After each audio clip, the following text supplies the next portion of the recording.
Folks, 2 games down, 2 games to go here from CPKC Stadium in Kansas City. The first round of the Big 12 soccer tournament continues on with the 10th seed Baylor taking on the 7th seed Arizona. Good afternoon, everyone. Alongside Luke Lendler, I'm Mahirson Hassan.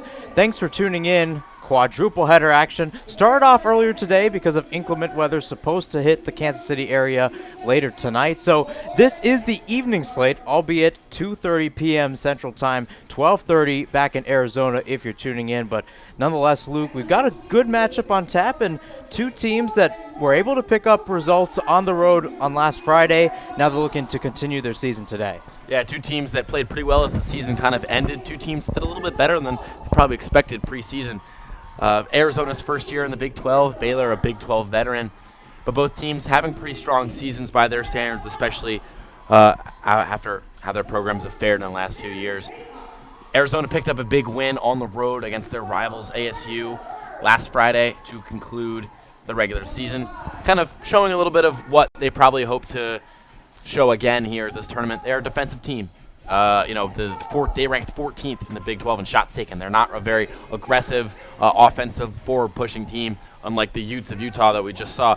They're very much they're a team that likes to control the pace, control the tempo, and kind of play the game their way. And so their matchup with this Baylor team is interesting because Baylor kind of finds himself in a similar situation, a very balanced team. They do a lot of things average, and they don't do a lot of things poorly, but sometimes that can find themselves looking for quality as the games progress and as your stars need to come make plays towards the end. Sometimes they find themselves a little bit absent. Your starting lineup for today, we'll take a look at the visiting Baylor Bears first. Could be a 5-2-3, could be a 5-3-2. Azul Alvarez in goal. The 5-back line going from right to left. Natalie Vader, Paisley Mabra, Ava Kohlberg, and then Hallie and Hannah Augustin. Midfield, Ashley Merrill, the captain, Kai Hayes, and Sky Leach. Up top, Callie Conrad and Tyler Isgrig, who's on the second team for the Big 12 on-conference squads. Arizona, your quote-unquote host for today.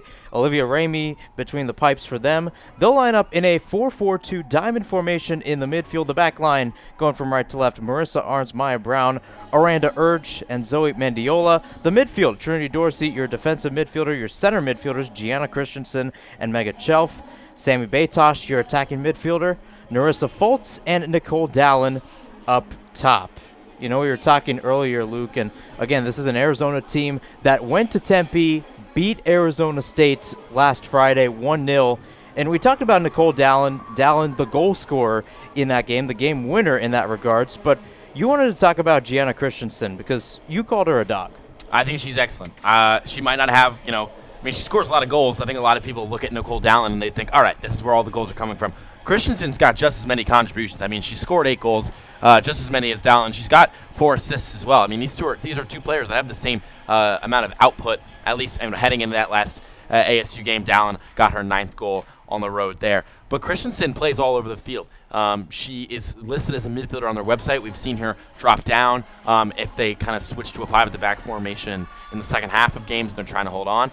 But the senior has been around. She's been a part of this program for many years, and she knows the right way to play U of A soccer. And I think she kind of can use this as an opportunity, use her first, conference tournament to really show her skills and show everybody how good she really is. California native, used to playing out on the West Coast, got on the quick plane ride to Tucson, and has been balling with the Wildcats for the last few years. But I think what she can bring to this team is not only quality, but also leadership. She might not be the grad student that Dallin is, but she doesn't just stand up front and, poach goals. Not to say Dallin's much of a poacher, but her role is to just stand up front and score. Christensen has to defend, has to pass. She has to play make for, her teammates, and she has to be one of the central forces not only in the formation, but also of the team together, kind of uniting the front line and the back line.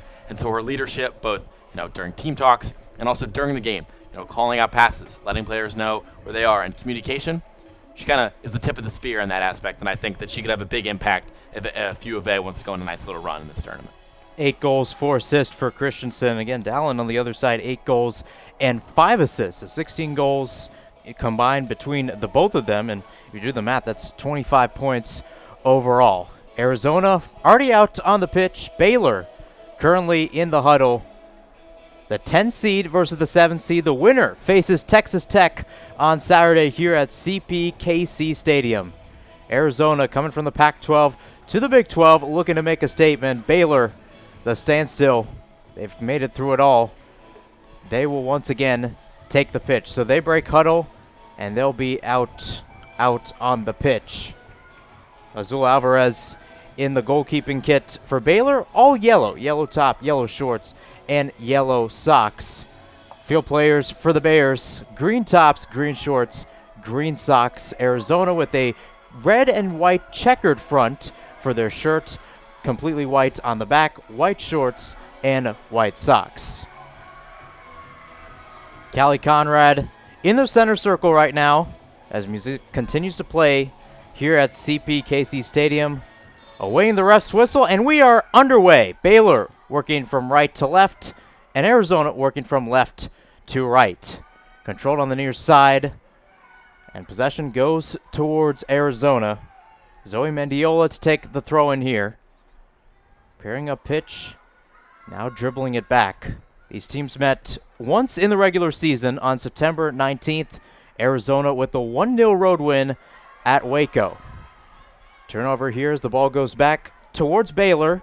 Natalie Vatter with the throw-in. Peering down, plays it short. Controls it back towards the midfield. Worked into the center of the pitch for Sky Leach. To the center circle we go. Hallie Augustin out towards her sister Hannah. Hannah plays it towards Merrill. Merrill trying to goop it, and it's cleared away by Megan Shelf of Arizona. Throw in for Baylor as we approach essentially the 1 minute mark in this game. 44 minutes left in the first half. Countdown clock here at CPKC Stadium. Kind of interesting, and used to be just countdown clocks across the nation for college soccer, and then it changed to possibly some count up clocks. We've seen that with Arizona State soccer games back at Sun Devil Soccer Stadium. Deciding to go with the countdown clock here at the Big 12 Championships. Ball in the center. A little bit of a trip up there for Kai Hayes. She lost control of it. Merrill able to grab the ball for her.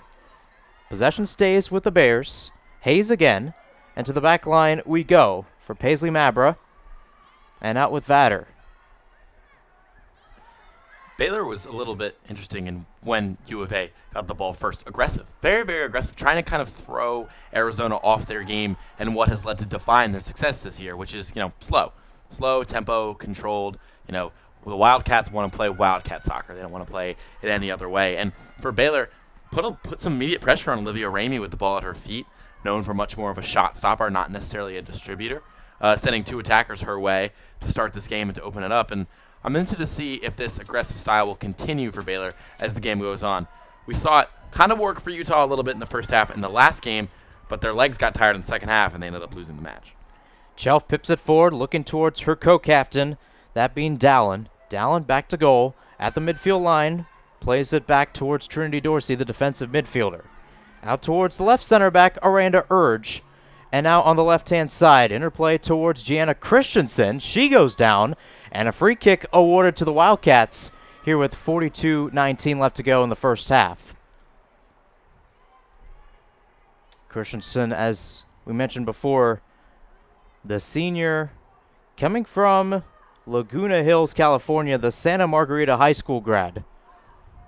Free kick coming for Arizona on the left wing, on the edge of the attacking third, so roughly 30 to 35 yards out. Players scattered across the field, some of them inside the box. It's played through towards the left wing, cleared away by Vatter, as it was Mendiola trying to ding the cross for Arizona. Now she'll head over towards the far touchline to take the throw-in. Backing up a little ways, throws it down towards the edge of the 18, played in around that area, and it's picked off again by Merrill. Here come the Bears the other way. In the right half space, Merrill, under duress, plays it back as Arizona wins the ball back momentarily. Played towards the left half space. One back again. Interplay in the middle for Dallin! And it's just skewed wide. Arizona bringing the pressure early. Nearly got the first goal. 41-11 left to go in the first half. And you mentioned that diamond formation that Arizona is coming out with.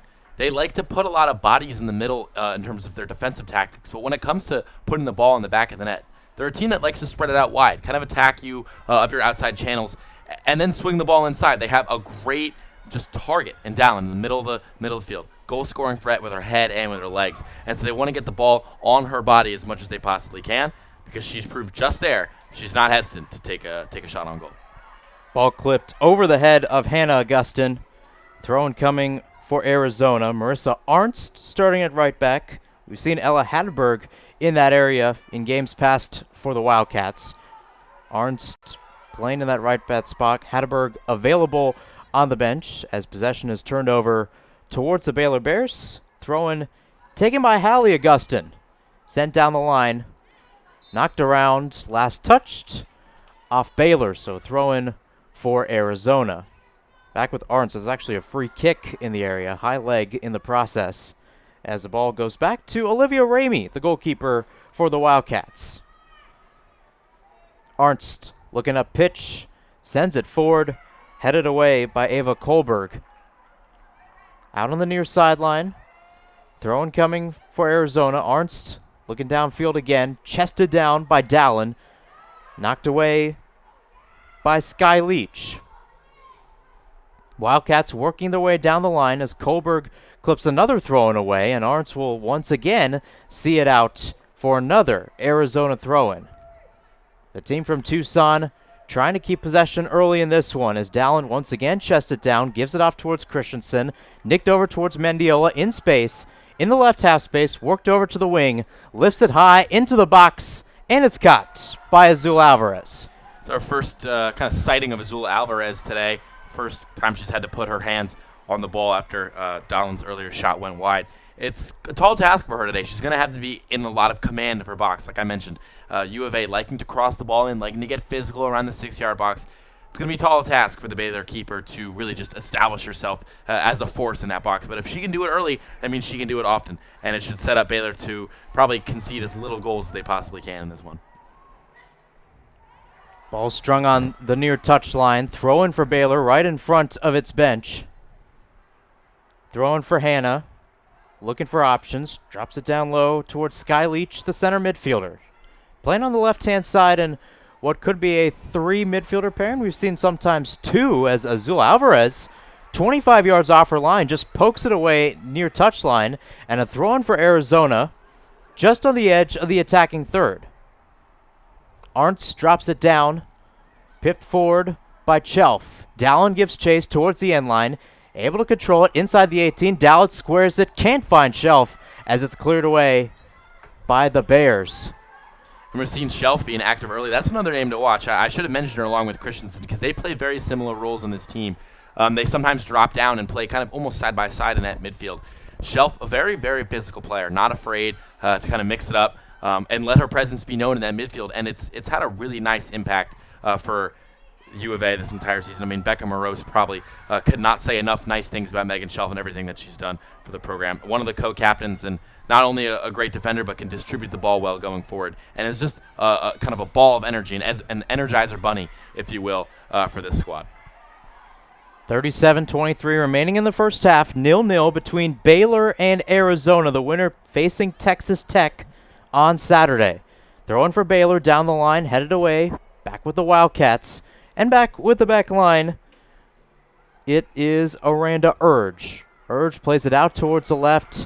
Nearly gotten back by Natalie Vatter for the Bears. Ball stays with the Wildcats. Now on the far touchline, near the midfield marker. Rolling around, going down the line. Foltz playing it through towards Mendiola. Mendiola pressuring. Vatter tracking back, trying to shield off Mendiola. Vatter goes down, and she'll earn a free kick for the Bears. I'm interested to see how Mendiola's role can evolve and adapt as this game goes on. She's used as the left back when they play forward at the back, but sometimes they give her a lot of freedom to roam forward up that left wing and be a source of offense. Christensen trying to move her way down the left. She lost the ball as Baylor looks to reset with Alvarez. Glided forward, knocked up in the air by Dallin. Ball bounces just within the center circle. Rolling around towards Baylor on their right wing. Back in Arizona's half. Vatter clips it forward, and nobody there to meet it. Ramey will just see it out for an Arizona goal kick. Less than 36 minutes to go in this first half here in Kansas City. It's Arizona 0, Baylor 0. So far, both teams, at least from my opinion, Luke, still trying to feel out this game. Yeah, it's like a boxing match. So, two fighters trying to get a sense of where each other are distance-wise, kind of feel each other out, because the next thing you know, one of them's going to come in with an uppercut, a big haymaker, something to try to deliver a blow. Here's Tyler Isgrig, wins it back in the 18. Isgrig to Conrad, and it's in. Baylor breaks the deadlock. 35-27 remaining in this first half. Isgrig with the pressure in the 18, just clips it across, and Conrad in wide open space gives the Bears the lead here in the first half. And Mahir, how do you beat a team that likes to command possession and have the ball? You make them make a mistake. That's exactly what Baylor just did, and they executed it perfectly, taking advantage of what might be one of their only shots on goal this entire game. Truly, just that's how you take advantage. I mean, Callie Conrad being clinical with the ball at her feet. There was nothing but net in front of her, and she could have flubbed it. She could have messed the touch up. Nope. Swiftly, first time, right in the back of the net, operates it around Olivia Ramey, and your Bears lead 1-0. So a combination between the two forwards, Conrad playing that right forward spot, Isgrig on the left. Two players that have had Big 12 accolades in their honor. Isgrig on the second team. As it's back with the Bears now, trying to provide some pressure, trying to get some revenge on the Wildcats, who beat them in Waco. 35-02 remaining in this first half. Bears up 1-0, looking for some insurance early. That being said, though, I will say this. The two teams that have scored first in this tournament, based off what we saw earlier today, did not win. It's true. And this is a similar breakdown to that Utah-Colorado game we just saw. I mean, we see a team that is the higher seed, likes to control the ball, slow it down. They concede first. They concede early off a mistake. What was key for Colorado in coming back in that one was staying patient and staying true to their identity and playing soccer the way they wanted to play soccer. And so I think it's going to be a big test of Morose's squad here in the Wildcats can they stay patient and true to themselves and with their identity. They know they can get goals from Dahlin, and they know they can get distribution from Christensen and Shelf. Arizona back out on the attack. Foltz guiding forward. That one cleared away by the Bears. Another clearance away as that one rolls over towards the far touchline. A throw-in for Arizona, wasting no time putting it in play. As here's Mendiola. Out towards the left for Christensen. Looking to reset on this left wing, Arizona. Out towards Christensen, going towards the end line. Left-footed into the box. Cut down, settled, cleared away once again by Kai Hayes. Baylor looking to establish some sort of possession as the ball continues to bounce in the center. Still a lot of soccer left to be played, but the Bears having some sort of an advantage early. Foltz almost got on the end of one back there, and I think she's a name to watch if you're going to look for a goal from U of A. She usually doesn't start, but she's been starting a lot more as the season's gone on, starting in place of Nyota Kentembo, and she's played quite well in those minutes. I mean, she's a freshman, not a lot of collegiate experience, but she's tall, she's got long legs, and she can kind of make her presence felt up there. She's quick and agile and can dance her way around defenders as well as go up and get the ball in the air.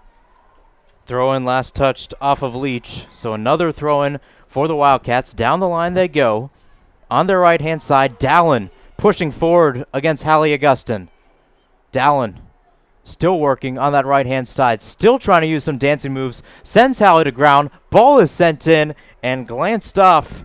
Not the best touch by Sammy Batosh, who got contact as the ball rolled over towards that far touchline. So not even out for a goal kick. It'll be a throw-in for Baylor. 32-29 remaining in this first half. Bears up 1-0.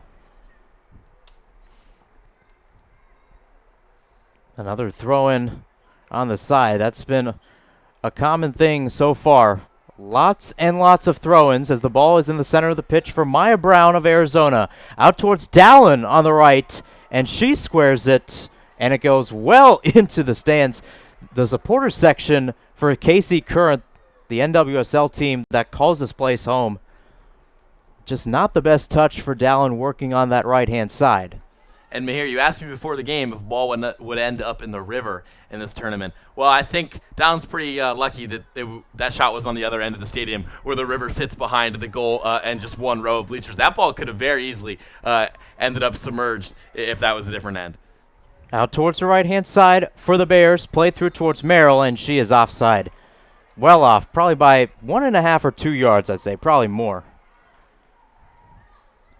31-26 remaining in this first half, and the referee for today will, Matt Thompson, he'll actually give a free kick towards the Bears. Ball will be tracked back towards the right half space, adjacent to the center circle. So this will be a long ball sent in. It's going to be Merrill. Her left sleeve rolled up towards her shoulder. Right hand initiating the kick as it's sent in left-footed. Bounces through the box, but nobody able to meet it. That was a good chance. That was honestly a really good chance. Ashley Merrill had a good opportunity there with the ball just a little bit too far of her left boot. But she had just stuck her leg out. She could have poked into the back of the net, and we'd be looking at a 2-goal advantage for the underseeded team as we see our first substitution action of the game. Callie Conrad, responsible for that first goal, has a name on the score sheet. Take a little bit of a break. But the way Baylor's playing so far, you have to like it. You know, you have to enjoy it if you're their manager, but you have to know that, you know, this is not a sustainable brand of football. They got lucky with that earlier chance, and they're being very, very aggressive. But at a certain point, they're going to need to batten down the hatches a little bit, get a little bit more compact. You know, stop letting Arizona get some, you know, these closer chances that you've described, and really try to win this game with, you know, quality, which I think they might have enough of just to do that. Arizona patrolling forward. Kohlberg heads it down, and it's back with the Bears rolling down the right-hand side with Vader. Vader going out towards the right-hand side. This is Caroline Staubach, the granddaughter of former NFL player Roger Staubach. Just checking in freshly into the game. Staubach trying to give some chase down that right-hand side. It will be seen out by Urge, and a goal kick for Arizona. 29-29 remaining in this first half. Wildcats down 1-0. But you can tell, Luke, and you mentioned this earlier, how Baylor got lucky with that chance. It seems like now you have to settle into this game, and I think Arizona has a certain type of calmness to them. Yeah, and that's going to be a key factor if they really want to come back, is to not get over aggressive, because that's how Baylor can double their lead, maybe even triple it. If they just allow Arizona to kind of get out of their comfort zone almost on purpose and try to play like something they're not, that's when the mistakes are going to really come for the Wildcats. Big collision there in the middle of the field, no foul called, because really Arizona's not an aggressive team. They're not an attacking team. They rely a lot on their back end. And so if they want to suddenly turn into that, I can't imagine it'll go very well, and it could open up some gaps for Baylor to score more. Hannah working around, plays it in towards that left-hand side for Isgrig, who is out there. One back by the Wildcats in their own defensive half, trying to get out as the Bears bring numbers forward. Now they'll work their way back. Hallie Augustin, Alvarez booted forward. Arnst with the header back. Ball bouncing around the center line right now, near side of the pitch. Right wing for Arizona, who wins it back as Foltz tried to backheel it towards Dallin. No go on that one. Ball back towards Alvarez again. Slid over towards Paisley Mabra, the right center back. Mabra again, working towards the right-hand side. Staubach back to goal. Plays it forward towards Vader. She's looking for options, works her way inside. Found a crease in that area around the center circle and gives it off again towards Hannah Augustin. Baylor with just that ability to work the wingbacks together. Some good communication. Yeah, we're seeing a pretty good offensive display here from Baylor. As I say that, they turn it over, but they're doing a good job taking advantage of all aspects of the field and not just relying on two specific channels to get the ball down the pitch. Working with Dallin, try to return the favor towards Foltz as it's cleared away by Hallie Augustin. Right off the video boards, and a throw-in for Arizona. Far side of the pitch will be roughly around the attacking third line. I'd say maybe 35, 40 yards away from goal. 27:03 remaining in this first half. Wildcats down 1-0, but pushing for an equalizer. Dallin down that left-hand side, poked away by Kohlberg. And it will be a corner kick coming up for Arizona. Numbers rolling forward, as it will be Nicole Dallin making the trot over to the far side corner flag to take this one. The senior from Menifee, California.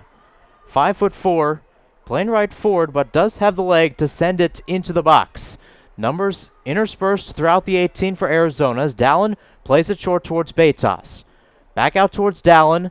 Hooks this in towards the middle, towards the heart of the box, and that one's cleared away. Shelf called for the over-the-top foul as the ball returns to the Bears. Arizona has this interesting tactic of playing every single set piece short, and sometimes that can work to your advantage, sometimes it can't.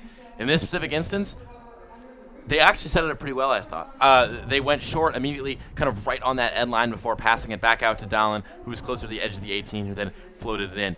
I thought she had an option right at the top of the D. It looked like Mendiola was just standing there right at the top of the D. The ball could have been efficiently passed to her on the ground. She could have had one from distance.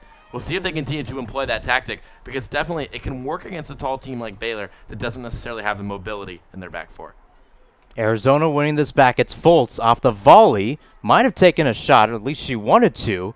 Instead, it's corkscrewed over towards the left wing. Given chase over towards the left by Gianna Christensen. She can't keep it in play. Throw-in immediately taken by Baylor towards Caroline Staubach. Kept in play. And now the referee will renege his decision.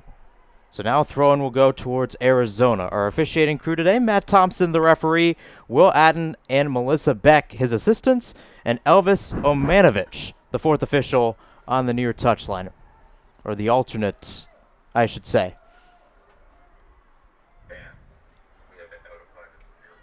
Out towards the left, working around the area. In the 18, sent in, past Beitas. Shelf tries to get it off the turn as Shelf tries to recollect here.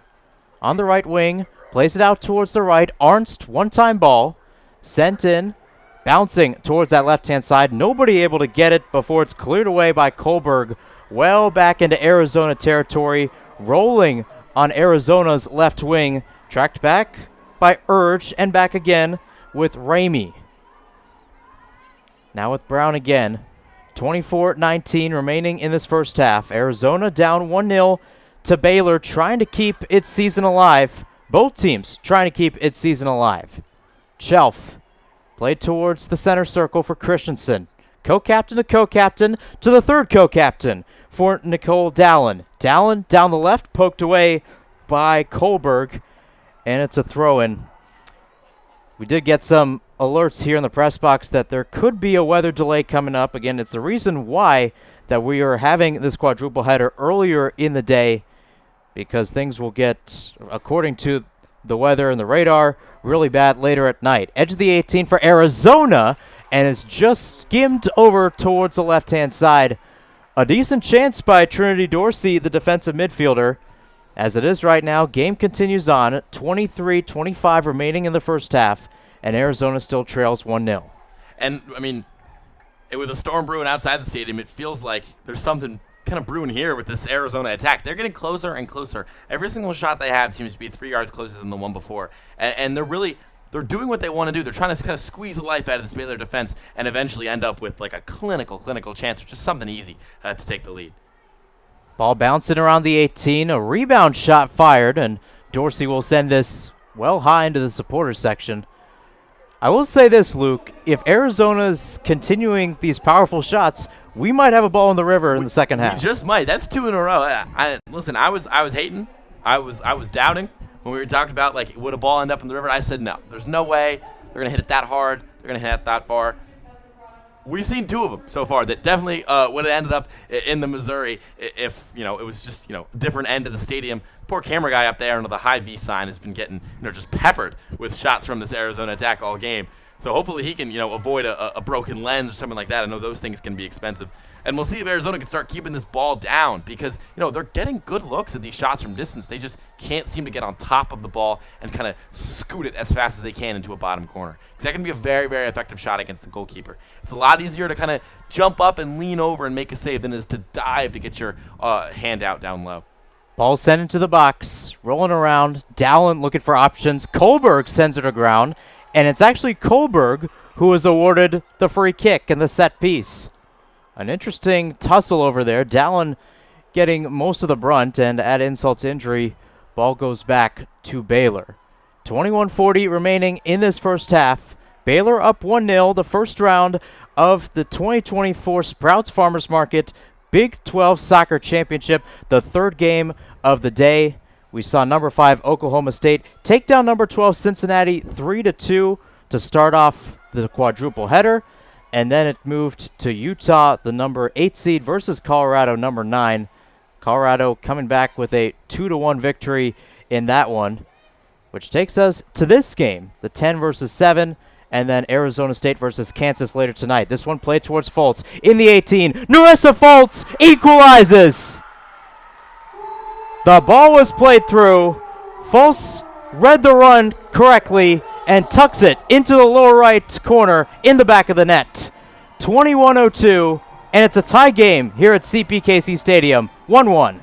Patience is a virtue. Arizona knew they were in control for much of the first half. They didn't overexpose themselves, and they're rewarded. Fultz, that's her second goal in 2 games. She scored the only goal in the ASU win, and now she's equalized for the Wildcats here in Kansas City. Just a good run and showing what she can do. I mean, the freshman could be a future face of this program. Had a nice touch, first control, slotted into the far corner. Not a lot that Azul Alvarez could do about that. It's just a hard shot to stop. That's just a really, really nice play from Fultz. But also the ball coming up from the midfield. This is the kind of soccer that the Wildcats want to play. They want to turn you over, and they want to distribute. They want to counterattack. They don't necessarily want to feel like that they're ever chasing the game. And now they really don't have to feel like that. We're tied here in Kansas City, and this game could turn. This game could turn pretty quickly. These next 5 minutes are important for Baylor. Narissa Fultz grew up in Big 12 country from Norman, Oklahoma. Remember, the Oklahoma Sooners, a part of the Big 12 for the longest time before joining the SEC. As we see Ramey pressured by Staubach and the Baylor Bears, trying to once again take the lead. Fultz's 8th goal of the season, her 3rd consecutive game with a goal. Like you said, Luke, she may be the future of the program. Back with the Bears, with Hannah Augustin. To her sister Hallie in the back line. Ball settling around the midfield mark in Baylor's half. Now taken forward. Ball still bouncing around. Still finding some options. Now pipped forward, looking towards Hannah again. Headed away by Chelf. Diving forward to get the ball back towards Arizona. Nice as pass. Here comes Fultz down the right wing. Numbers rolling forward. Fultz collects. Cross pipped in and squibbed well wide of the goal. Alvarez untouched, untroubled as the ball went to the near side. What a ball there by Chelf to free up Fultz down that right side. Just flicking it with the outside of her boot, put enough spin on the ball to which it would land and kind of kick forward and allow Fultz to run. That's one of Fultz's best attributes is her speed. As there's a quick turnover, here comes Contembo. Yeah, so Condembo with the shot. She just freshly checked into the game as well. The first change of the day for Arizona. She's the first change of the day for the Wildcats. The first change of the day for the Baylor Bears will be Staubach, Marissa Gray, also on that defensive side. So we've seen Kohlberg make some appearances. Paisley Mabra was supposed to start. Well, she has started multiple times this season. Marissa Gray getting the nod. So we've seen some changes from both sides. Michelle Leonard for Baylor, Becca Moros for Arizona. 2 coaches just getting their feet wet. A few years underneath them. Moros in her 4th year at Arizona. Leonard in her 3rd. Both teams trying to create a culture, trying to create a program, some values. A lot of learning moments in these years and a lot of chances to build up a foundation. And especially, going forward in a new conference for Moros and her squad, it gives her even more of an opportunity to kind of establish the Wildcat name as a potential future force in women's soccer. I mean, they've improved almost every year under her. This is one of their best years in recent program history, especially their first year in a new conference and a challenging conference to handle it the way they've done with, a roster that preseason not many coaches thought was very talented, not picked to finish very highly in the coaches poll. But here they are, 7 seed in the tournament, tie game against Baylor in the first half in Kansas City, and a team that could maybe go on a little bit of a stretch run here in KC. 18 minutes left in this first half. Arizona 1, Baylor 1 in the 10 seed, 7 seed matchup here from CPKC Stadium.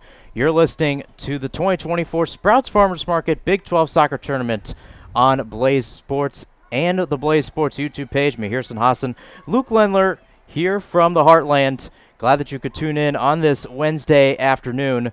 The start of the evening slate as severe weather expected to hit Kansas City later today. As here come the Baylor Bears working up a storm.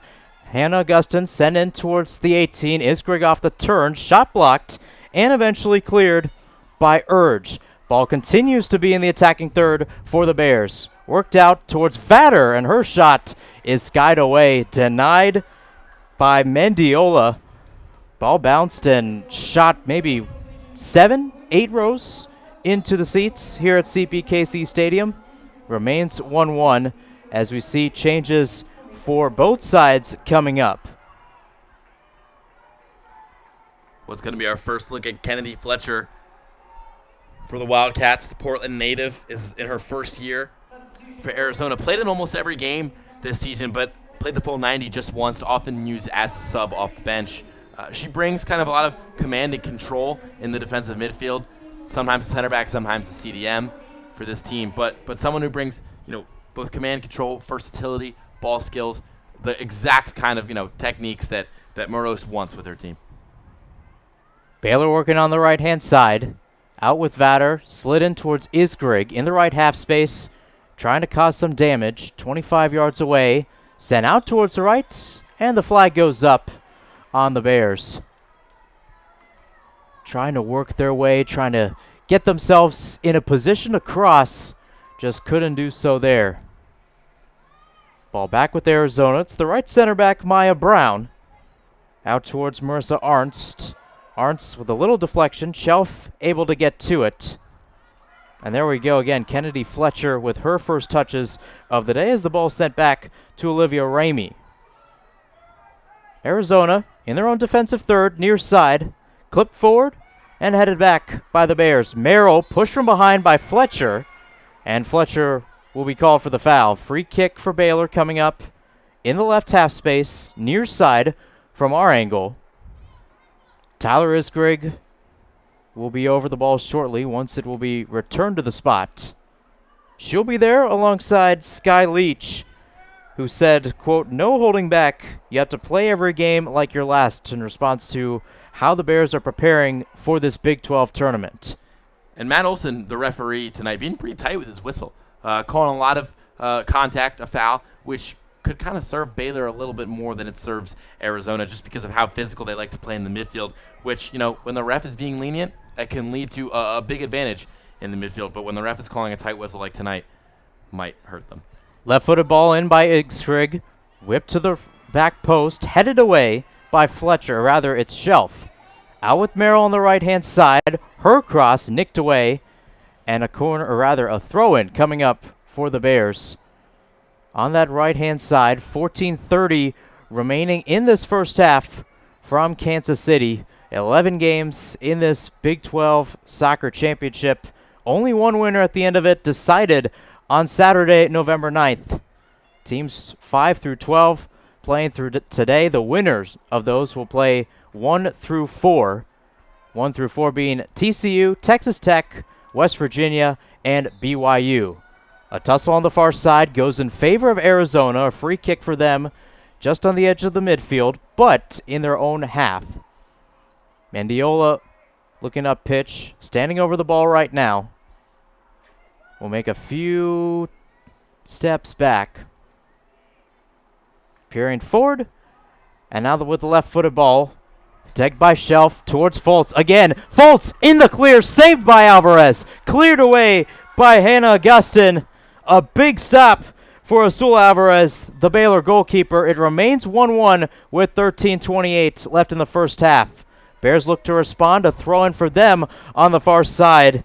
Big stop by Alvarez, Luke. Yeah, that was the most we've seen Alvarez tested all game. She did exactly what goalkeepers are supposed to. She came out of her line, wasn't too aggressive, but the biggest thing is she sealed the angle. She made it incredibly hard for Fultz to get anything past her because she just cut down, the width of option that Fultz had. She didn't come out too far to the right. She didn't come out too far to the left. She came down perfectly and just made Fultz kind of not have an option. It looked like it was an easy shot for Fultz, but thanks to good goalkeeping by Alvarez, it's just right into the shins of the goalkeeper. Here's Isgrig on the left, working against Shelf. Isgrig working towards the 18, clipped in towards the back post, still bouncing around. Last touched off Arizona, and a corner kick coming for Baylor.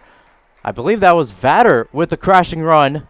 And now the Bears with a late chance here. 12:33 remaining in this first half on a sticky afternoon here in Kansas City. Winds whipping it around 15 to 20 miles per hour. That was the case earlier today. On a cloudy day, humidity running very high, 69% right now, 76 degrees outside. Pretty warm for the month of October as Baylor sends this high into the box. Merrill tried to get to head to it. She couldn't. Out with Staubach on the left, looking for a recollect. Marissa Gray sends it into the box, chested up, and a couple of Bears were offside. This game really starting to open up here. Both teams getting a little bit more aggressive as the last 15 minutes are upon us in this first half. I really liked, how Isgrig's playing. That was talent on talent down there when she swung that ball in for the cross. It was her against Shelf, which is one of the best on-ball defenders that Arizona has, and Isgrig's one of the best on-ball attackers that Baylor has. And I thought it was excellent to watch, and Isgrig got the better of her in that matchup. But those are two players that I definitely think we should keep our eyes on as this game continues. Free kick for Arizona. Brown taken down by Staubach from the back. And Staubach, hands on knees for now. Matt Thompson signaling a change right now. Play has stopped right now. 11:15 remaining in this first half. He's having a conversation with Staubach right now. Michelle Leonard just a few touches away, a few yards away, trying to give some signals to her Baylor Bears. Becca Morris on the other side, trying to do the same for Arizona. Just a talking to for Staubach. Free kick taken short. And to the back line we go for Arizona. To the left back, Zoe Mendiola. Mendiola plays it forward. One touch down the line. Christensen cleared away. Still working around that left half space is Arizona as it's won back here by Katembo. Katembo going forward towards the center, giving off towards Shelf, clipped in, looking towards that left-hand side, pipped up by Kohlberg, and out on the far touchline, another Arizona throw-in coming here on the left wing. Interesting decision by Shelf there to kind of clip it, lob it towards the back post.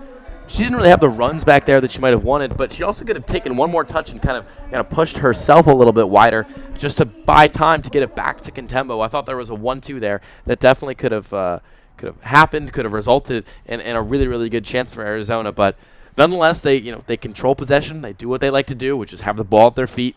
I mean, right now it's in the hands of Arizona as they throw it in.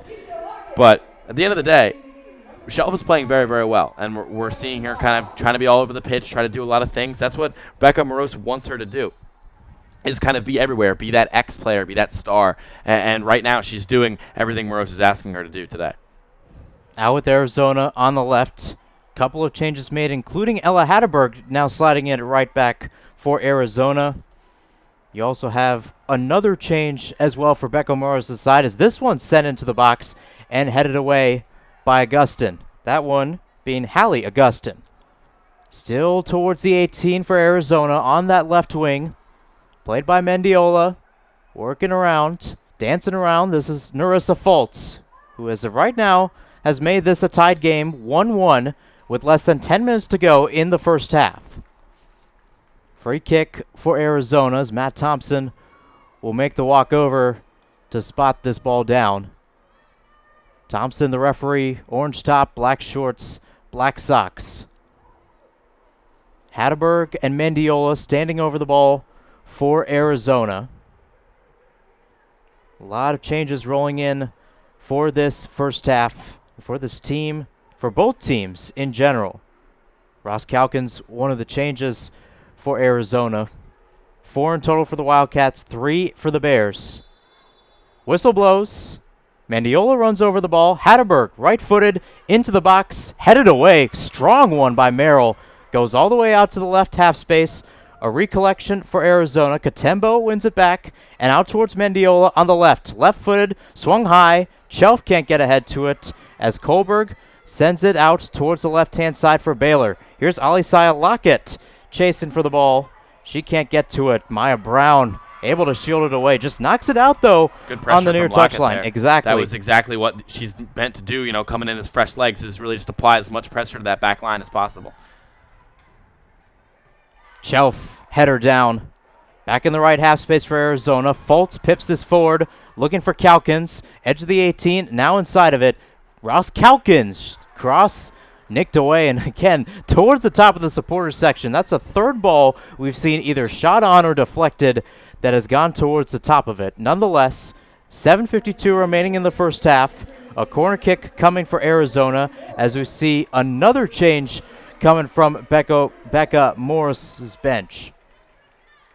That one being Mackenzie Mooring now checking in. Narissa Fultz getting a breather right before halftime. Corner coming from the right-hand side for Arizona, near side for us. Swung on, looking towards the back post. Shelf with a touch, but it's seen out towards the left-hand side. Alisaya Lockett trying to get on the attack again. Lockett lost control of the ball.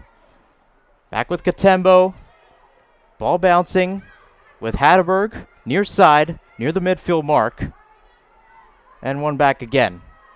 Arizona looking to reset here with Brown. And now with Mendiola on the left. Chance rolling with Calkins, working against Kohlberg on the left wing. Kohlberg winning that battle. Fresh off the step over, cleared away. She goes to ground on the clearance. And a free kick won by Baylor. 6:50 remaining in this first half. Still a 1-1 game here in Kansas City. And two teams that are probably pretty happy with where they're at right now. Arizona controlling possession and doing what they want to do, which is kind of dictate how this game is played. But Baylor's got a goal on the board, and that's going to make them happy. And they saw early on, Arizona is not a perfect team. They are not this unstoppable force. They are prone to some mistakes. And the Bears know that, best believe, if U of A makes a mistake, Baylor will be there. They will be ready to pounce on it and ready to make the most of it, which I think can kind of affect them in terms of, positive in the second half. They can really, have a nice impact in terms of energy in the second half. Alvarez out on the left, or rather the right half space. Kohlberg, Gray, back to Kohlberg. 6:35 remaining in this first half. And the notion remains in this young 2024 Big 12 soccer tournament, the team that has scored first has gone on to lose the game. For this game, it was Baylor in, if this were a count-up clock situation, the 10th minute of play. And that was the case with Callie Conrad. Narissa Fultz responded roughly 14 minutes later, and that's how we have an equalized game. Throwing for Baylor on this far side. Rolling around, still in space is Kohlberg. Knocked back by Mendiola. Back with Kohlberg on the right-hand side. And a free kick won by the Bears as Vader went to ground. Ball sitting around the right-hand side. Now move to the half space again. Hallie Augustin, Gray. Back to Hallie. Her sister Hannah right now getting some time on the bench as Baylor clips this out towards the left-hand side.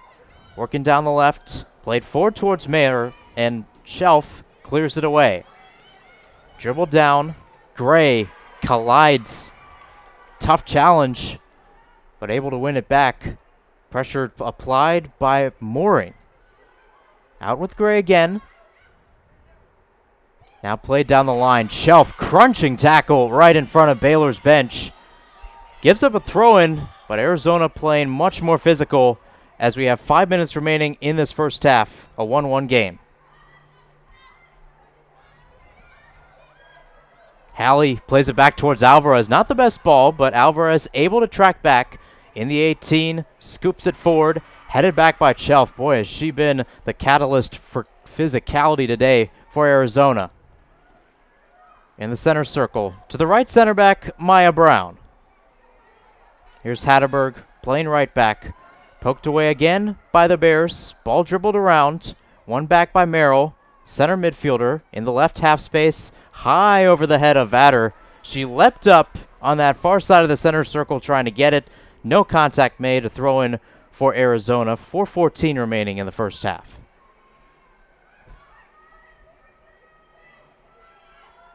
In the middle, Brown goes back to her. Now to Gray. Pressure rolls in from Laquette as Gray scoops it towards the right-hand side. Chested down by the Bears and one back by the Wildcats. Ella Hatterberg pips it forward, looking for Mooring. Hallie tracking back will get to it. Mooring still with the ball. Might have gotten away with the handball, but nonetheless, play continues on. And it skips out on the near touchline. Throw-in for Baylor coming up. 3:40 remaining in the first half. Hands on hips for Hallie Augustin. Now both hands in the air, peering downfield. Throws it downfield towards Hannah. Now down again, Tyler Isgrig. Pressured from behind by Hatterberg. That will earn the Bears a free kick. 3:17 left in this first half. Winner will play Texas Tech on Saturday. Both teams ideally trying to keep their playoff hopes alive. As it is right now, only 4 to 5 teams projected to make the NCAA tournament. So a win here and a run, more importantly, would be big for either side. Ball clipped forward. Vatter heads it around just outside of Arizona's 18. That's cleared away. Calkins with a chance. Calkins giving some more chase as Gray will send it over towards Vatter, right-hand side. 2:45 remaining in this first half. Still bouncing around. Laquette giving some chase. Throwing for Arizona. Drop down for Mendiola. Urge. Rainey. Ramey again. Pressure comes from Laquette. Looks upfield. Trying to find Mooring. Ball bounces around. Back with Baylor. Back with Hallie Augustin. And now down this left-hand side, Teresa McCullough earns a free kick for the Baylor Bears. Another player that has gotten some minutes for Michelle Leonard and crew. A lot of starts this season, but coming off the bench in this pivotal contest. Free kick for the Bears, right in front of their bench on the near side. Less than 2 minutes to go in this first half. You've got Isgrig and Leach standing over the ball. The Baylor bench, some of them have to back up so Leach has space to run as Isgrig sends this towards the edge of the 18. Flicked up by Laquette, a backheel flick if you will, as Merrill challenging for the ball, spin holes Shelf down to the ground. Shelf has been physical, but she lost that physical battle, but in the process earns a free kick as Merrill will be ushered by Thompson. And Matt Thompson already got the yellow card in hand. That's your first booking of the day. There was a moment there where I didn't think he was going to book her for that, and I would have been shocked. I mean, no play on the ball was really made. Merrill just straight up shoved Shelf with two hands. The ball was nowhere near them. That was, I mean, if we're looking at an NBA player, that's a flagrant foul. Like so the fact that that wasn't, for a second there was like a pang in my chest. I was like, whoa, not going to book that. Been tight on the whistle all day, but nevertheless, Matt Thompson doing his job and walking over, pulling out the yellow card, and now Merrill's going to have to be careful in that second half. So free kick for Arizona. Ramey will roll it forward. 1:20 left in this first half on the banks of the Missouri River. Maybe one last chance for a goal before we head to halftime. 1-1 between Arizona and Baylor. Chelf heads it up. Calkins with another. Mooring gives chase. Cleared away by Gray. And back with the Wildcats. Headed back and rolled towards Ramey again. Maybe a take two for Arizona with 55 seconds left in the first half. Ball dropped down. Ramey towards the center circle.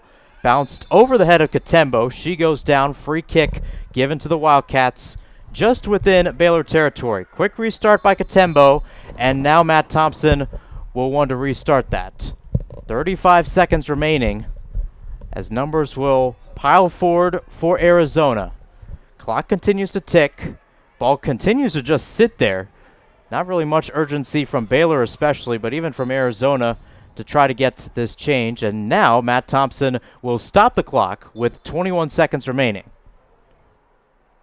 Starting on his whistle, pipped up in the area, just on the edge of the 18. Katembo, shelf, brought down, ball knocked around, brought down by Gray, cleared around on the near touchline. Throw in for Arizona, countdown clock ready to ensue here with 5 seconds remaining in this first half. Down the line for Calkins, and that will do it for the first half here from CPKC Stadium, the third game of the day, and it's once again a game with goals, 1-1 here as both teams head back to the dressing room. Luke, an interesting first half. Baylor with the first goal, courtesy of Callie Conrad, but then you have Narissa Foltz responding just a little bit later. What do both teams have to do to try to get a W? For Baylor, I think they need to keep the pressure on Arizona and kind of be ready to capitalize on any mistake. So far going forward, they looked a little bit better than I was expecting coming into this match, but at the end of the day, when you pressure that much, you're probably going to get tired as the game goes on.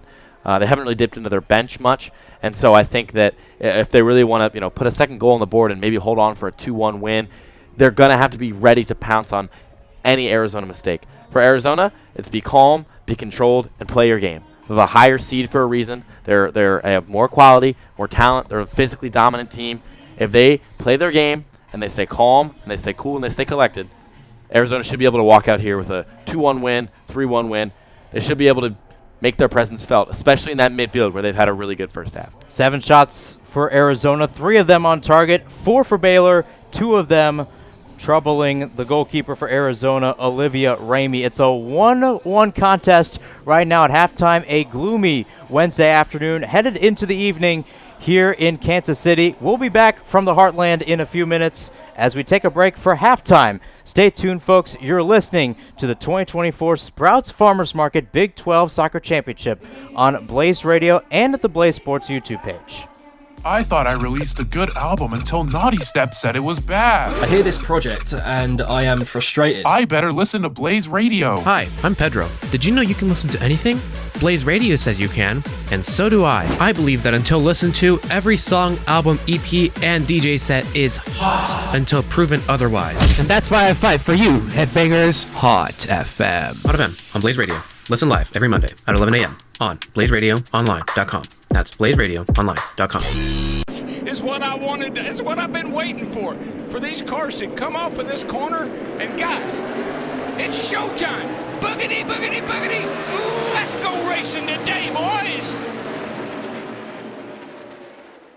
Are you a racing fan or want to learn more about the sport? Join Cooper Burns and Eric List every Tuesday from 1 to 2 p.m. Mountain Standard Time on Blaze Radio as they discuss everything from NASCAR to dirt racing and more on Fuel for Thought. How to throw a football. How to hit a baseball off a bat.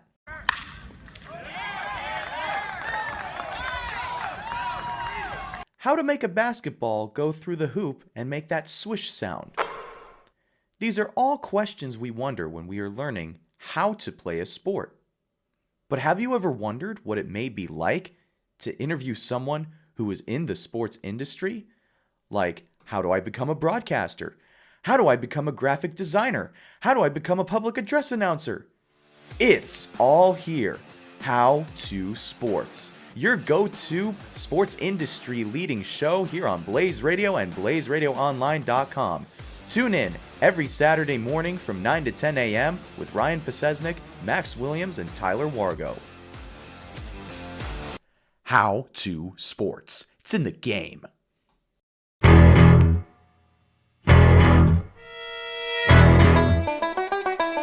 Grab your mates and join us for the finest sports show on Blaze Radio, The Irish Hello. With the wisdom of the Irish duo, you'll have the knowledge of old pals at the pub, sharing each and every moment. Join Aidan O'Neill and Shay Maloney every Wednesday night from 8:30 to 9:30 for breakdowns of sports news across the world as a pot of gold awaits. Welcome to 4 on 4, where we have all 4 experts on the 4 major sports. Join Sammy Newt, Dylan Wickman, Justin DeHaas, and Sean Brennan on Blaze Radio as they break down an exciting semester of sports that includes the MLB postseason, top NFL storylines, the biggest offseason news from the NBA and NHL, and anything relevant happening in the sports world. At the end of the day, we're just 4 roommates that love to talk sports, so join the conversation. Listen live on blazeradioonline.com every Wednesday at 2 p.m. Arizona time, or if you missed us, check us out on Spotify, where you can hear all of our shows. Hi, I'm Casey McNulty. And I'm Brooklyn Cohen. And welcome to The Hot Seat, where each week we answer your burning sports questions. Want to hear us settle sports debates and talk about our biggest takes in the sports world? Well, we've got you covered. As 2 former athletes and current sports journalists, we offer the perspective of what it's like to be on the field or court or pool. So tune in every week at 10 a.m. on blazeradioonline.com. See you in the hot seat. Coming this fall, Friday Night Lights Camera Action, Blaze Radio's premier sports movie talk show returns. There's no crying in Friday Night Lights Camera Action. If you ain't first, then watch Friday Night Lights Camera Action. Guys, there are rich teams and there are poor teams. And then there's 50 feet of crap. And then there's people who don't watch Friday Night Lights Camera Action. Remember the time Friday Night Lights Camera Action showed up at halftime and Blaze Radio won the Bourbon Bowl? Friday Night Lights Camera Action, Friday starting at 9 p.m. Arizona time on blazeradioonline.com. Now go out there and take it. What's up, everyone? Life is confusing, so I, Natalia Marin, have decided to answer some of life's wonders, asking the question, does it work? AKA the name of my new show, Does It Work? Will have fun conversations featuring my hours of research, evaluating if cultural phenomenons, government systems, and psychological theories actually work. Make sure to listen live every Monday at 9 a.m. on blazeradioonline.com to see, if it works.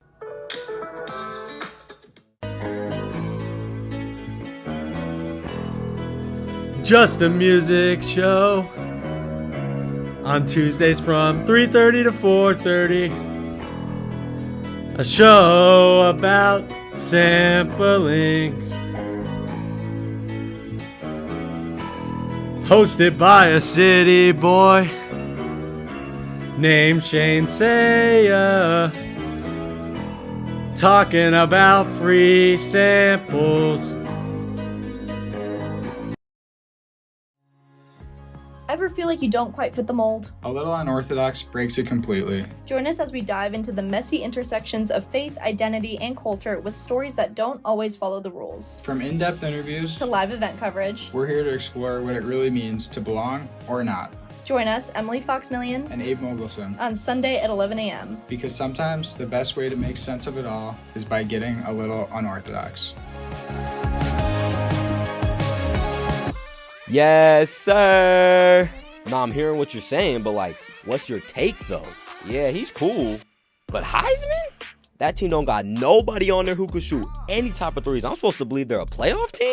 You're not answering the question. The question is, who is the better football team right now?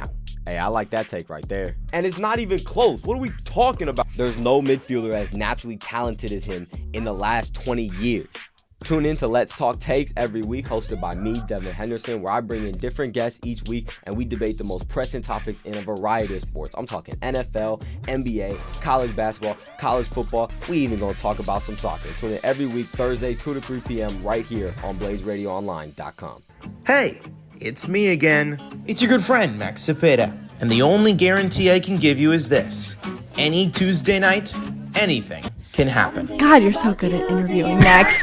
Someone give him an award. It ain't about the game, it's about the game. You feel me, Max? That's no, it ain't about the game, it's about the game. She decided she was too good for Disney, and I was like, she wins no matter what. Taylor crazy. Swift is always right. Blaze Radio presents The World According to Zippy, Season 3. Tuesdays at 8 p.m. only on Blaze Radio and blazeradioonline.com and wherever you get your podcasts.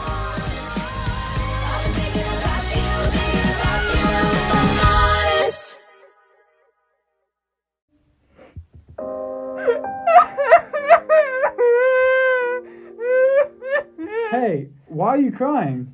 Charlie Blackmon Blackman's gone! What do you mean Charlie Blackman's gone? You got Zach Veen that will be ready to be called up in center field. Who's Zach Veen? You get to hear all about Zach Veen every Monday from 8 to 9 on Up on Deck on Blaze Radio. Every Monday, baby! The following is the Fatal 4-Way Podcast, and it is scheduled for one fall. Join Luke Carter, Justin Lacertosa, Luca Lindo, and Dylan Oliver every Monday from 4 to 4:30, where we talk about all the high-flying, table smashing, eyebrow raising, limousine riding action in professional wrestling. Welcome to your favorite show where everything is untitled, unscripted, and unhinged. Us Podsmiths and Yes Podsmiths are what professional podcasters are called. Let's just say we're your favorite Podsmiths. On our show, we discuss a variety of different topics and segments, from the latest news to your favorite tunes. And it's not just us. Every week we bring in a special guest to shake things up. So join me, CJ Stevenson, and me, Kate Nakamura, every Monday at 4:30 p.m. on Blaze Radio. Hey ya! Want to stay up to date with what's up in the gaming industry? Want to listen to a girl yap about her gaming opinions and hot takes? Then tune in Wednesdays at 4 p.m. for Power Up on BlazeRadioOnline.com to join me, Chaz Alvin, as I walk you through the latest and greatest in gaming news, from PC to console, from indie to AAA, while also discussing what makes video games such an interesting and engaging art form. See you then! We listen to the show for magic. We listen to the A-list to rant, to laugh, to argue, because we need that, all of us. That indescribable feeling we get when the on-air sign lights up and we review movies you've probably seen before. Not just entertained, but somehow informed. Much more than new. 12 noon, every single Tuesday. Somehow, from Larissa, Gibbs, Zach, and Spencer, our show feels like you're talking to the 4 worst people you know. Because here, you are. The A-list. We make movies worse.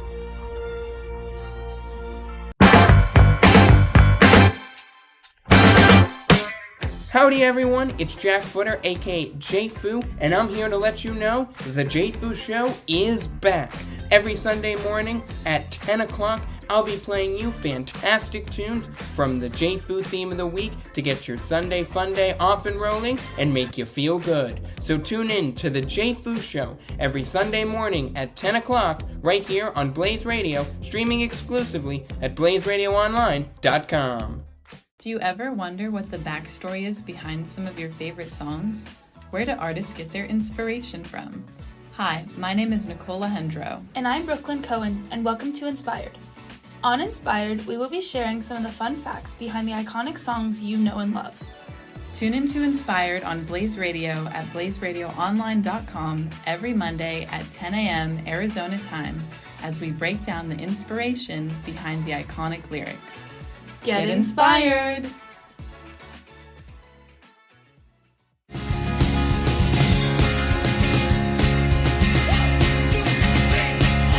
Hey guys, we're Liv and Maddie, and this is our specialty show, Out of Tune, on Blaze Radio.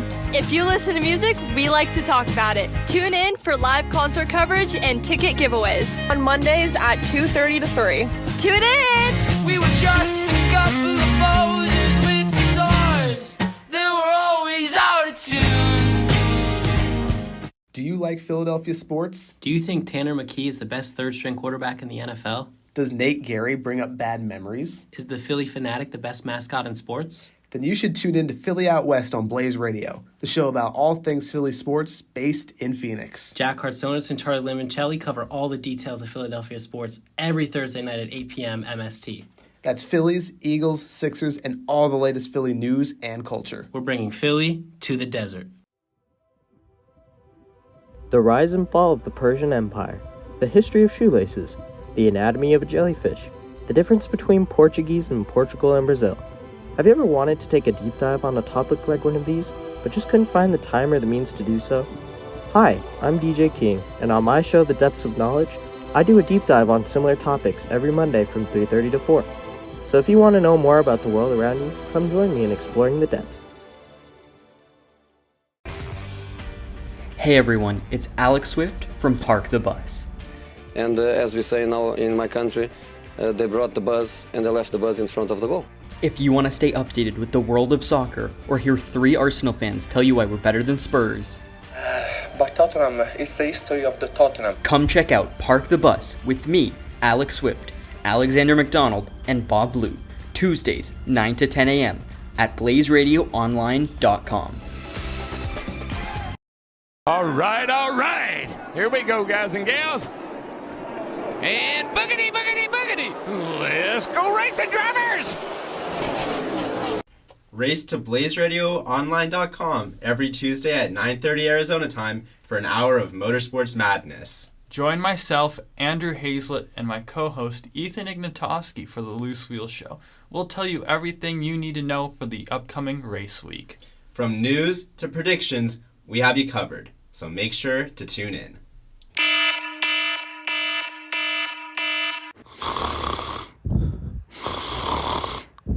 Tyler Bednar, wake up. What time is it? It's bedtime. Okay, then why are you waking me up? No, it's time for It's Bedtime. It's a specialty show on Blaze Radio. That sounds cool. When does it air and what do you talk about? The show takes place every Wednesday from 11 to 11:30 p.m. I recap the past week of sports with special guests. That sounds awesome, Tyler. I'm going to start tuning in on blazeradioonline.com. I thought I released a good album until Naughty Step said it was bad. I hear this project and I am frustrated. I better listen to Blaze Radio. Hi, I'm Pedro. Did you know you can listen to anything? Blaze Radio says you can, and so do I. I believe that until listened to, every song, album, EP, and DJ set is hot until proven otherwise. And that's why I fight for you, headbangers. Hot FM. Hot FM on Blaze Radio. Listen live every Monday at 11 a.m. on blazeradioonline.com. That's blazeradioonline.com. This is what I wanted. It's what I've been waiting for these cars to come off of this corner. And guys, it's showtime. Boogity, boogity, boogity. Ooh, let's go racing today, boys. Are you a racing fan or want to learn more about the sport? Join Cooper Burns and Eric List every Tuesday from 1 to 2 p.m. Mountain Standard Time on Blaze Radio as they discuss everything from NASCAR to dirt racing and more on Fuel for Thought. How to throw a football. How to hit a baseball off a bat.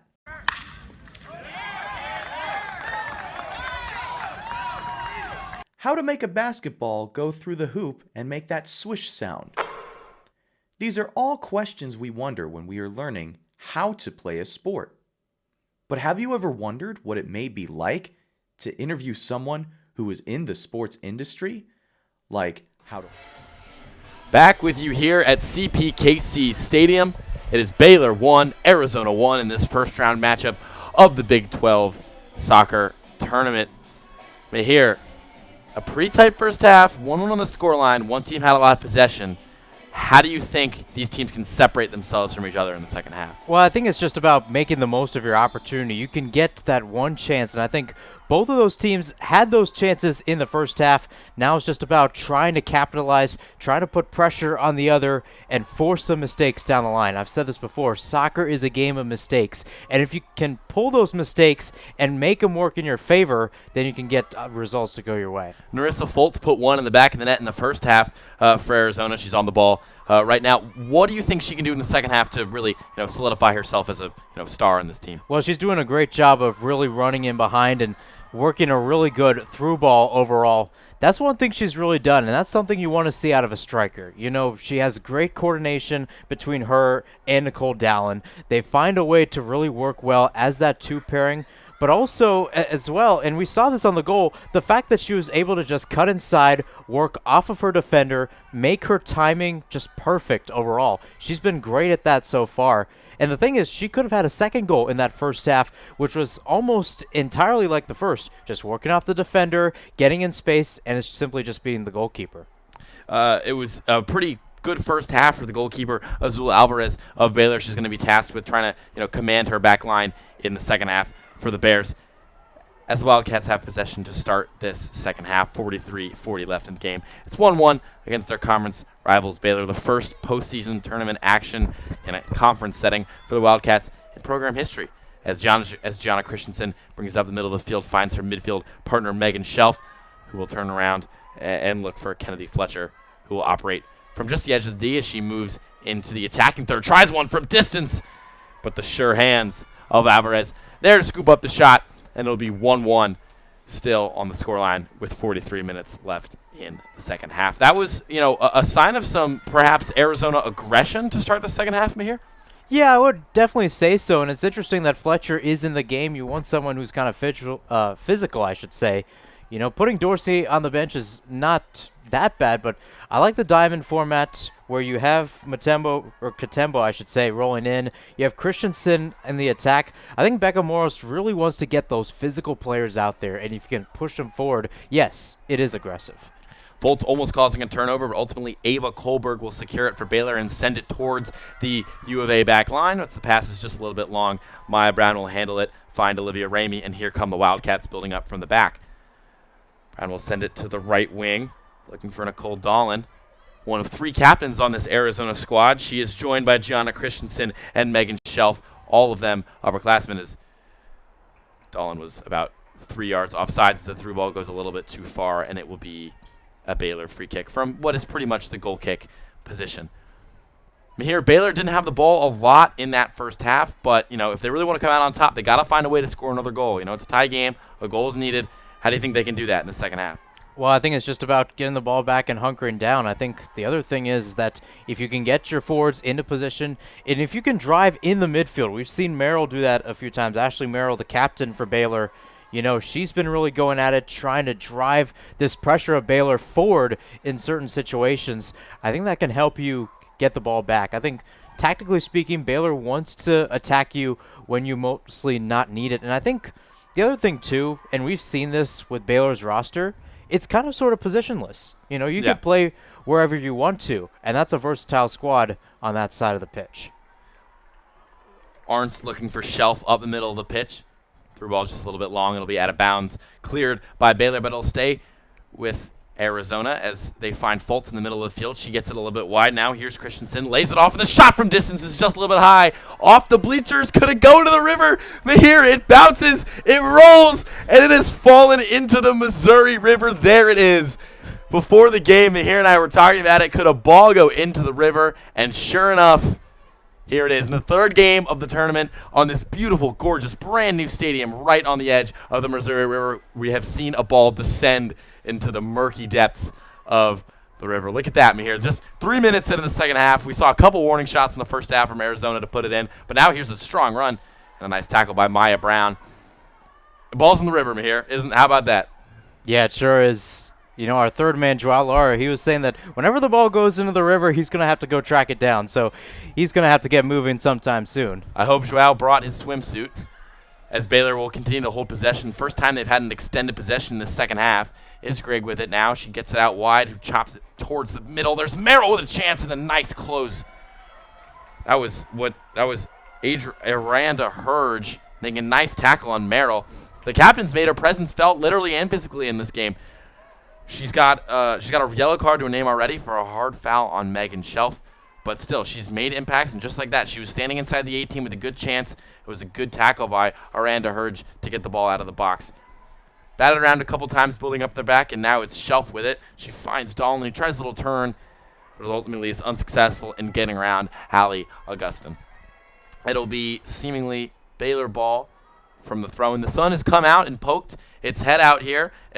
For a couple minutes there, we were worried about extreme weather conditions that might hit the area. It's been one of the reasons this game has been moved up a couple hours. It could still happen. This could be some false hope with the sun.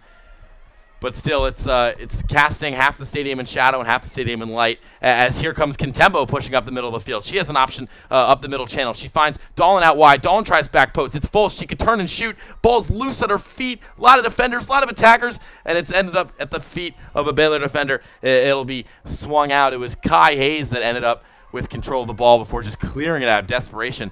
There's a chance the ball was just kind of loose in the middle of the box. Foltz and a number of Baylor defenders fighting over it. But here's Dahlin cutting on her inside foot. She could have one with the left. She does, but it's scooped up well. Azul Alvarez doing well in her back line to scoop up the Dahlin shot. Dahlin probably wanted a little bit more height out of that ball, wouldn't you say, Mahir? Yeah, most definitely. And I think Dahlin just wanted to try to make the most of the chance overall. You want that half space as a forward, especially kind of sort of in the 17, 18-yard range. And she just got that chance, but you've got to make the most of it. Baylor's back line has done a great job just condescending on some of these Wildcat strikers, just really limiting their chances. We saw that chance with Fultz where she was essentially triple-teamed and just tightly compacted. And, again, she scored a goal earlier, but still. And it feels like Baylor's defense is really just putting out fires at this point. They're kind of like fighting every good chance that U of A gets because these Wildcats are being a lot more aggressive to start the second half than they showed in the first half. Kind of trying to, put themselves perhaps on top right away and then settle back into that defensive football that they love to play. But nonetheless, Baylor has survived perhaps an initial onslaught and now pushes up the right wing, swings to the middle. Here's Hayes with it. Hayes tries to flip it up ahead, but it's intercepted by Mendiola, and Mendiola will push, trying to go on a solo run of her own. She's knocked down, and a foul is given.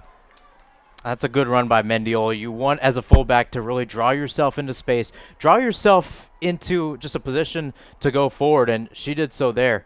That's what you want out of a fullback. Mendiola's going to take this free kick. The Wildcats populating the edge of the 18 with some bodies. Going to try to perhaps get an in-swinger here. They love to play their free kicks short. They like to do a little 1-2 combo that ends up getting a runner down, the near sideline when they take free kicks like this. But Mendiola from about the edge of the attacking third will raise her arm, wind up, and deliver into the box. There's a chance here for Shelf. Its body's flying. The ball's loose, but it's parried away by a Baylor defender and falls to the feet of Tyler Isgrig, who will send it up ahead just really to get the ball out of danger area. And here comes U of A building from the back again. It's Ramey with it. She's sends it wide to Hatterberg. Hatterberg looks for Fletcher, finds her, and now the little 1-2 game between Hatterberg and Fletcher. Back to Brown. Brown up ahead, looking for Dolan just a little bit long, and it'll be booted back the other direction by a Baylor defender. And here comes Shelf with it now. She's on the far side, tries to get through to Fultz. She does. Fultz taking some long strides to get to the ball. She does successfully. Fultz using her pace to get a couple good chances in the first half. I'm sure she's going to use it again to get one here in the second. Shelf has the ball, but is ultimately dispossessed, and it'll go in the direction of Baylor. Takes a deflection off of a U of A defender, and it'll be a throw-in at basically the midfield line for the Bears. And again, this is possession that you want to hold if you're Baylor. Just don't give it back to Arizona. You want to try to work yourself into the midfield, and something you want to do, especially since this team has kind of struggled when it comes to holding possession, right? Sometimes they play a 3-back line. Sometimes they go to the 5. If you are dropping some players into the midfield, both from a defense or forward side, you've got to patrol forward. You got to control and be tactical. And as you say that, they give it right back. And here come the Wildcats, kind of attacking towards Christensen. A nice ball through, but just a little bit too long for Dolan, who can't get on top of it. It'll mercilessly roll out of bounds for the Baylor Bears, and it'll be a goal kick for them. Looking to maybe build it up from the back is something that Baylor's been doing throughout this game, but a change in U of A tactics has led to a lot of pressure on their back line. Perhaps they could revert to sort of long ball situation. I mean, Tyler Isgrig is pacey and skilled, is probably one of Baylor's best players up front, but she hasn't gotten a lot of service so far today. An attack, and there's Contembo going to commit a foul. Contembo thought she had dispossessed Natalie Vatter easily, but referee says no, it's a foul, and it will be a free kick for Baylor deep into their defensive third. At this point, they're just kind of hoping to put a little bit of pressure on Arizona to relieve it off themselves. Holding on for dear life right now, the Baylor Bears in a 1-1 game with 34:40 left in this contest. Clock counting down today in Kansas City, as opposed to counting up in half the stadiums across the Big 12. The free kick is sent towards the massive bodies, but it'll go out and off of an Arizona defender, so it'll be a Baylor throw-in.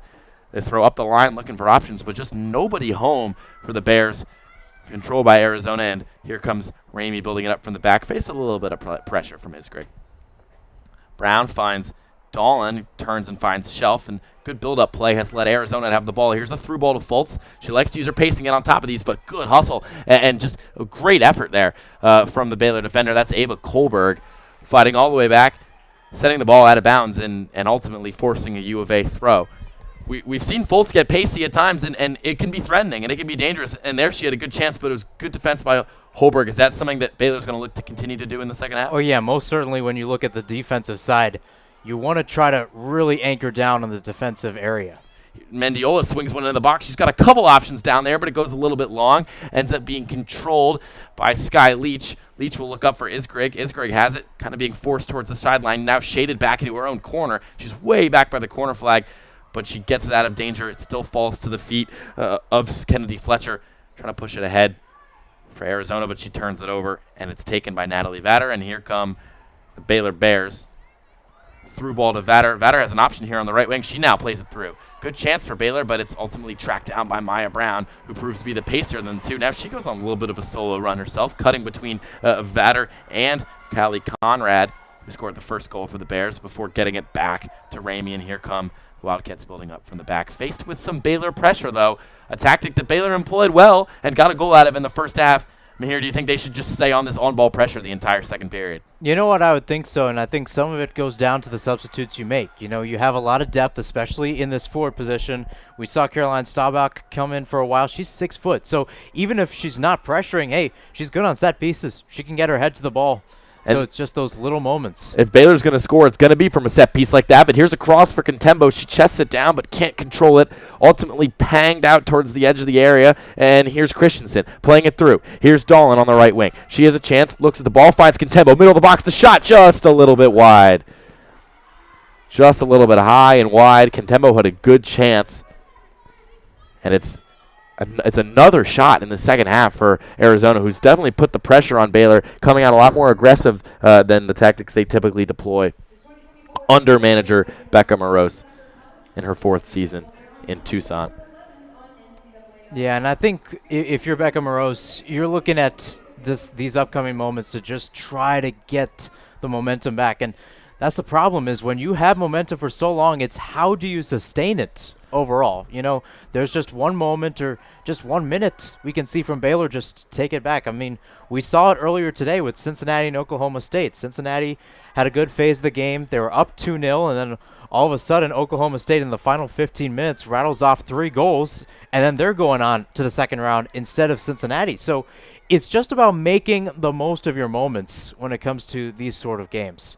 Baylor's longest possession of the second half ends in a measly turnover into the attacking third. So now here comes Arizona building it up from the back again. Christensen has it in the middle of the field. She's going to look for some options. They could play it down the right wing. They have Arntz there. She's a right back, but she has the pace to push forward. Instead, they look for Dolan. The ball is deflected a few times and ends up back at the feet of Maya Brown in the defensive third for Arizona. Brown, the center back, gets it out to Mendiola, who tries to play it through, but once again, there's the pace. And we're talking about Ava Kohlberg, who's kind of going stride for stride right now with Fultz, who's been one of the best players on the pitch all day today for both teams. Kohlberg throws it in, looking for options up this right flank. She has one. It's Natalie Vatter, but she's faced with 3 U of A defenders in pressure, and will turn it over, put it out of bounds, and it will be Wildcat throw in.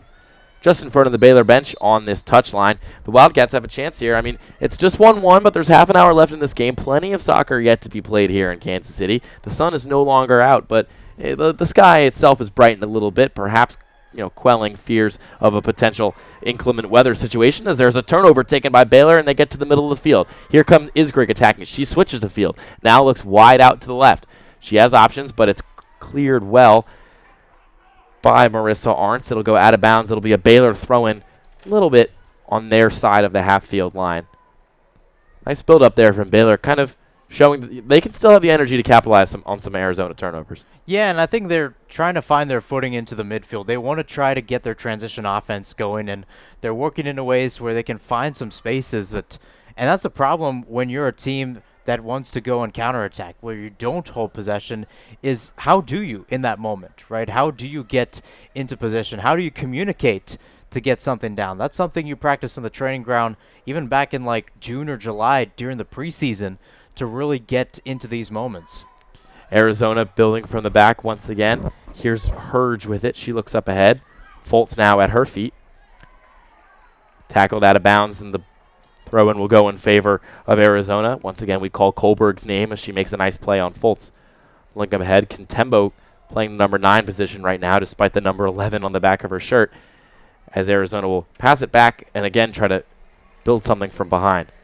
With Dolan now on the right wing, she finds Christensen in the middle. Christensen, 4 goals to her name as she tries to step through a Baylor defender, but they're going to call her for a push. Referee saying she used her free arm a little too aggressively there. She sent Baylor defender to ground, and it will be a Bears free kick just outside of their own 18. So not a lot of offensive possession so far in this half, down, towards the Arizona end for Baylor. But really, still holding 1-1 at this stage is good. 17 minutes gone for the Bears as they just try to kind of perhaps hold on for dear life to get to penalties, or even just cap off, take advantage of a potential Arizona mistake that could come their way, just as it did in the first half. As a nice tackle by Contembo, gets the ball back. Ref says it's clean. Here she comes to the middle of the field. She's got options. She's not deploying them just yet. Tries to go through to Dolan, but it's deflected, and now she has it. Far side on the edge of the 18. The looping shot is just a little bit too high. Could have been a cross. Wind might have taken it, but it ends up 3 or 4 feet over the crossbar and into the first row of bleachers behind the goal.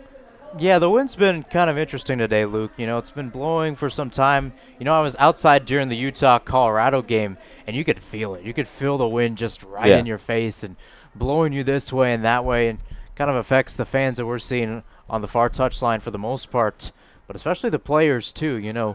Arizona, again, sometimes you do get some inclement weather in Arizona, similar to this, but it's not as common as what you're seeing here in the Midwest. So that's a different kind of atmosphere you have to adjust to, probably different than what Baylor has seen as well. So that may also factor in as this game rolls on. A couple substitutions for Baylor. Captain Ashley Merrill makes way for Teresa McCullough, and Kai Hayes, who's played every minute of this matchup until right now, will make way for Adriana Miriam, who had a solid impact in the first half as a sub, as the ref will call it touchy foul on Baylor, so it'll be an Arizona free kick from the edge of, I would say, their defending third. Arizona, clad in all white, being a bright sight on this gloomy day. They face off against the Bears, donned from head to toe in green, as the long ball from Ramey just goes a little bit too long, and it's controlled by Baylor as they again send a push forward, trying to send a looping pass in. It's controlled by U of A as they immediately try to answer with a through ball of themselves that is stepped in front of by Ava Colbert, who continues to make her presence felt here in the second half. Dolan's going to take a seat on the bench just briefly, I'm sure, for Rebecca Morose's team, as she's going to, maybe look to get some fresh legs here in this midway point in the second half. Yeah, and you probably want to go to your bench. This is where the subs really make a difference, right? You bring on subs to try to impact the game when and where and how. So you want to try to get after the ball here. You want to try to control it. I think really just go down the throat, right? I think both goals happened because both teams were direct, right? They were working through the half spaces. They were trying to center it into the middle or just go on the through ball to try to get these one-on-one situations. And that's something that we like to see just in general in the game of soccer. You realize there's a chance. You realize there's a good chance. So when that happens, something else can happen that's even better. Teresa McCullough trying to work her way up the left wing. She is fouled, so she'll get a free kick for the Bears from just a little bit shy of the halfway line as she sends one looping towards the edge of the box. It's headed out calmly by a U of A defender, but falls to the feet of a Baylor attacker. Now here we go towards the box, batted away again. That was Mendiola, and a chance here. Fultz on potential counterattack. She flicks up ahead. Now a good run. The Wildcats could have something here. Chopping inside. Looking for options. She has Fultz, and she chooses not to pass. It goes out of bounds. It will be a goal kick. That was a nice run being made there by Rose Calkins in our first action of the game, showing that fresh legs are important when you're at this stage with 24:56 left in the second half in a 1-1 game between the University of Arizona and the Baylor Bears. Nice little deke fake there as Sky Leach will send one up ahead and through for Tyler Isgrigg. It's a little too far for her. It's controlled by Ramey, who boots it towards the sideline, and they go out of bounds right in front of the Baylor bench. Gotta say, speaking of the Baylor bench here, I mentioned it during halftime. The vibes from that group have been excellent. They've been some of the loudest supporters in the stadium all day. Yeah, and they were even shown on the Jumbotron, too. They were having some fun with the music. Interesting music selection. I kind of like it from the DJs here at CPKC Stadium. Gets the fans and the players hyped up. Yeah, speeding up songs that are usually slow, but I can't say I'm complaining. And obviously, the Baylor bench isn't complaining either, because if you aren't having fun, then what are you doing? The wide pass is looking for options, trying to find Teresa McCullough on the left wing. She ultimately finds the middle of the pitch, and here the Bears go, operating forward. Back to McCullough on the left wing. No, it's intercepted. Nice play there. Arnst, in her biggest minutes of the season, making an impact. Full to the now. She could operate on this far side, takes a couple step over, sends it to the middle of the box, and it's controlled. Azul Alvarez with getting her gloves on the ball yet again. She's been called into action a lot today. Baylor faces the second most shots in the Big 12, and so she's had to do her job. She's had to play hero a little bit throughout this season, and she's doing a pretty good job of that so far today. Made a big save in the first half, and has kind of done her job and cleaned up a couple lazy shots so far in the second half, but she's going to probably have to take on an even bigger role should this game find an overtime period. Now the Bears pushing forward. They get it to McCullough on the left wing. The sub trying to, make impact felt off the bench. Get it up to Isgrig. Isgrig looking for options. She could do a couple step overs, and she does. Here's the middle of the field. Now, one from distance could be tried. Adriana Miriam just a little bit wide, and it's controlled. Olivia Ramey. Miriam was probably trying to float in a through ball there. Made it look like a shot for a split second. But Ramey was not fooled. Took 2 steps and hugged the ball tight. Gathered into her arms, and that'll be Arizona possession for what feels like the millionth time in this half for the Wildcats. Yeah, and again, it was kind of an interesting chance. You could take it direct, and honestly, I would have in that situation, but you want to try to deke the goalkeeper out a few times. Again, that plays a role sometimes, right? The goalkeeper is the CEO. If the goalkeeper is caught out of position, that can doom a lot of teams. Speaking of caught out position, Alvarez almost caught out of position, but ends up controlling the ball, tries to throw it ahead. It's a little bit long and intercepted by Christensen. Christensen finds Fletcher, and now here comes Arizona, trying to play with a little bit more aggression, match what they displayed at the start of the second half, but ultimately the pass looking for Rose is a little bit too wide. It'll go out of bounds, and it will be Baylor ball again. And honestly, what started to be what felt like it was going to be one-sided Arizona the entire second half, it seems like it's evened out a little bit as the second half's gone on, as we see more subs coming on. Callie Conrad will come off. Caroline Staubach will come on. You mentioned Staubach, 6 feet tall. Her impact can be felt in set pieces, but she's also got a fair bit of pace and can be pretty dangerous coming up that right wing. Yeah, and again, she's got some pace to herself, and she really is trying to get towards that center part, right? You want someone who's tall, right? Because if they're tall, if they have good coordination, it also means they're very good with the ball, right? They can drive with the ball. They can get forward with it, as we see her. And here comes Staubach, name mentioned. Here she goes, operating on that far side, tries to chop forward and get to the ball herself. She goes to ground in the box. They're going to say no penalty. She lifts her arms and looks to the refs, asking for a call, but a nice tackle was made by Maya Brown, was not playing around, and it'll be a Baylor corner. But here we go with these set pieces, Mihir. I mean, you're looking at a team that hasn't had as much possession. Where do you score? You score from these set pieces. And this could be a big opportunity for the Bears going forward. The wind still whipping, but it's pushing the ball away from the goal rather than just over the back line. So potential for a good ball in here as the cross swings towards the back post. It's a little too high for Staubach. And the way we were talking, listener might have not even thought it was possible to be too high for Staubach, but 6 feet is not 7 feet, and that ball was about 8 feet off the ground. So it'll be Arizona possession once again as they'll build up from the back with a goal kick. Ramey with it. Just trying to survey her options, let her team get downfield before she sends it away. Ball hurtling towards Shelf on the right touchline, ultimately a little too far, and headed away from danger by Marissa Gray. Gray been a solid force, a name we haven't mentioned often, but probably for good reasons. She's done her job back there so far, handling a pretty potent U of A attack and some pretty talented attackers. Gray, necessarily, keeping her name out of our mouths, but probably for a good reason. She hasn't necessarily made a couple mistakes tonight that might have, led her to some attention. As the through ball intended for Mendiola goes a little bit too long, and it'll be Baylor ball again as possession continues to just kind of turn into a 50-50 split in these last 5 minutes. Yeah, and that's what you want if you're Baylor. You want to try to control the game a little bit, and it starts off with players like Gray. She's that center back in what is ideally a 3 center back pairing, so she's got to monitor the middle of the pitch. She's essentially kind of playing a 6 role, just a spine player in general. You see most of the pitch. You want to try to control it as well. And she's one of those players, too, that she wants to be physical, right? You have to be the most daring player if you're going to be in the spine. So center back, center midfielder, even center forward at times. Definitely if you're a goalkeeper, it's one of those players that she knows the pitch, she knows the players, and she knows what's going to be coming. Contempo fouls Leach, who has gone to ground for the second time in the last 30 seconds. So Campbell going to have a word with Contempo. Not going to book her yet. Only 1 yellow card given out in this game. It was for Ashley Merrill, who had a pretty rash challenge on Nicole Dolan at the end of the first half. But this is a good opportunity for Baylor to kind of, maybe capitalize on this 50-50 possession and perhaps get a goal for the lead. But right now, it's Arizona who controls it, trying to build up from within their own 18. It's sent deep up the attacking right flank by Ramey. Tries to fall to the feet of Christensen, but it's handled quite well in a no-nonsense fashion. Hallie Augustine doing her job, as it'll be out of bounds and a throw in for Arizona. Augustine steps in front of it again. Oh, the ref will not call the foul despite the cries of foul from the Arizona bench. The ball will roll up the sideline and go out of bounds. It'll be Wildcat possession as they take a quick throw. Looking for Fultz, who turns. And a nice tackle there made by Gray. She had Fultz right on her back. She chooses, hey, this ball's going out of bounds. It's going to be off me if it has to be. Sends it out of bounds, but, the ref now pointing in direction of Baylor. They're going to say Fultz was the last one to touch it. Pretty good break for the Bears as they'll get possession back. Here's Leach with it. She turns. On the far side now, playing it up the sideline. Back to the middle.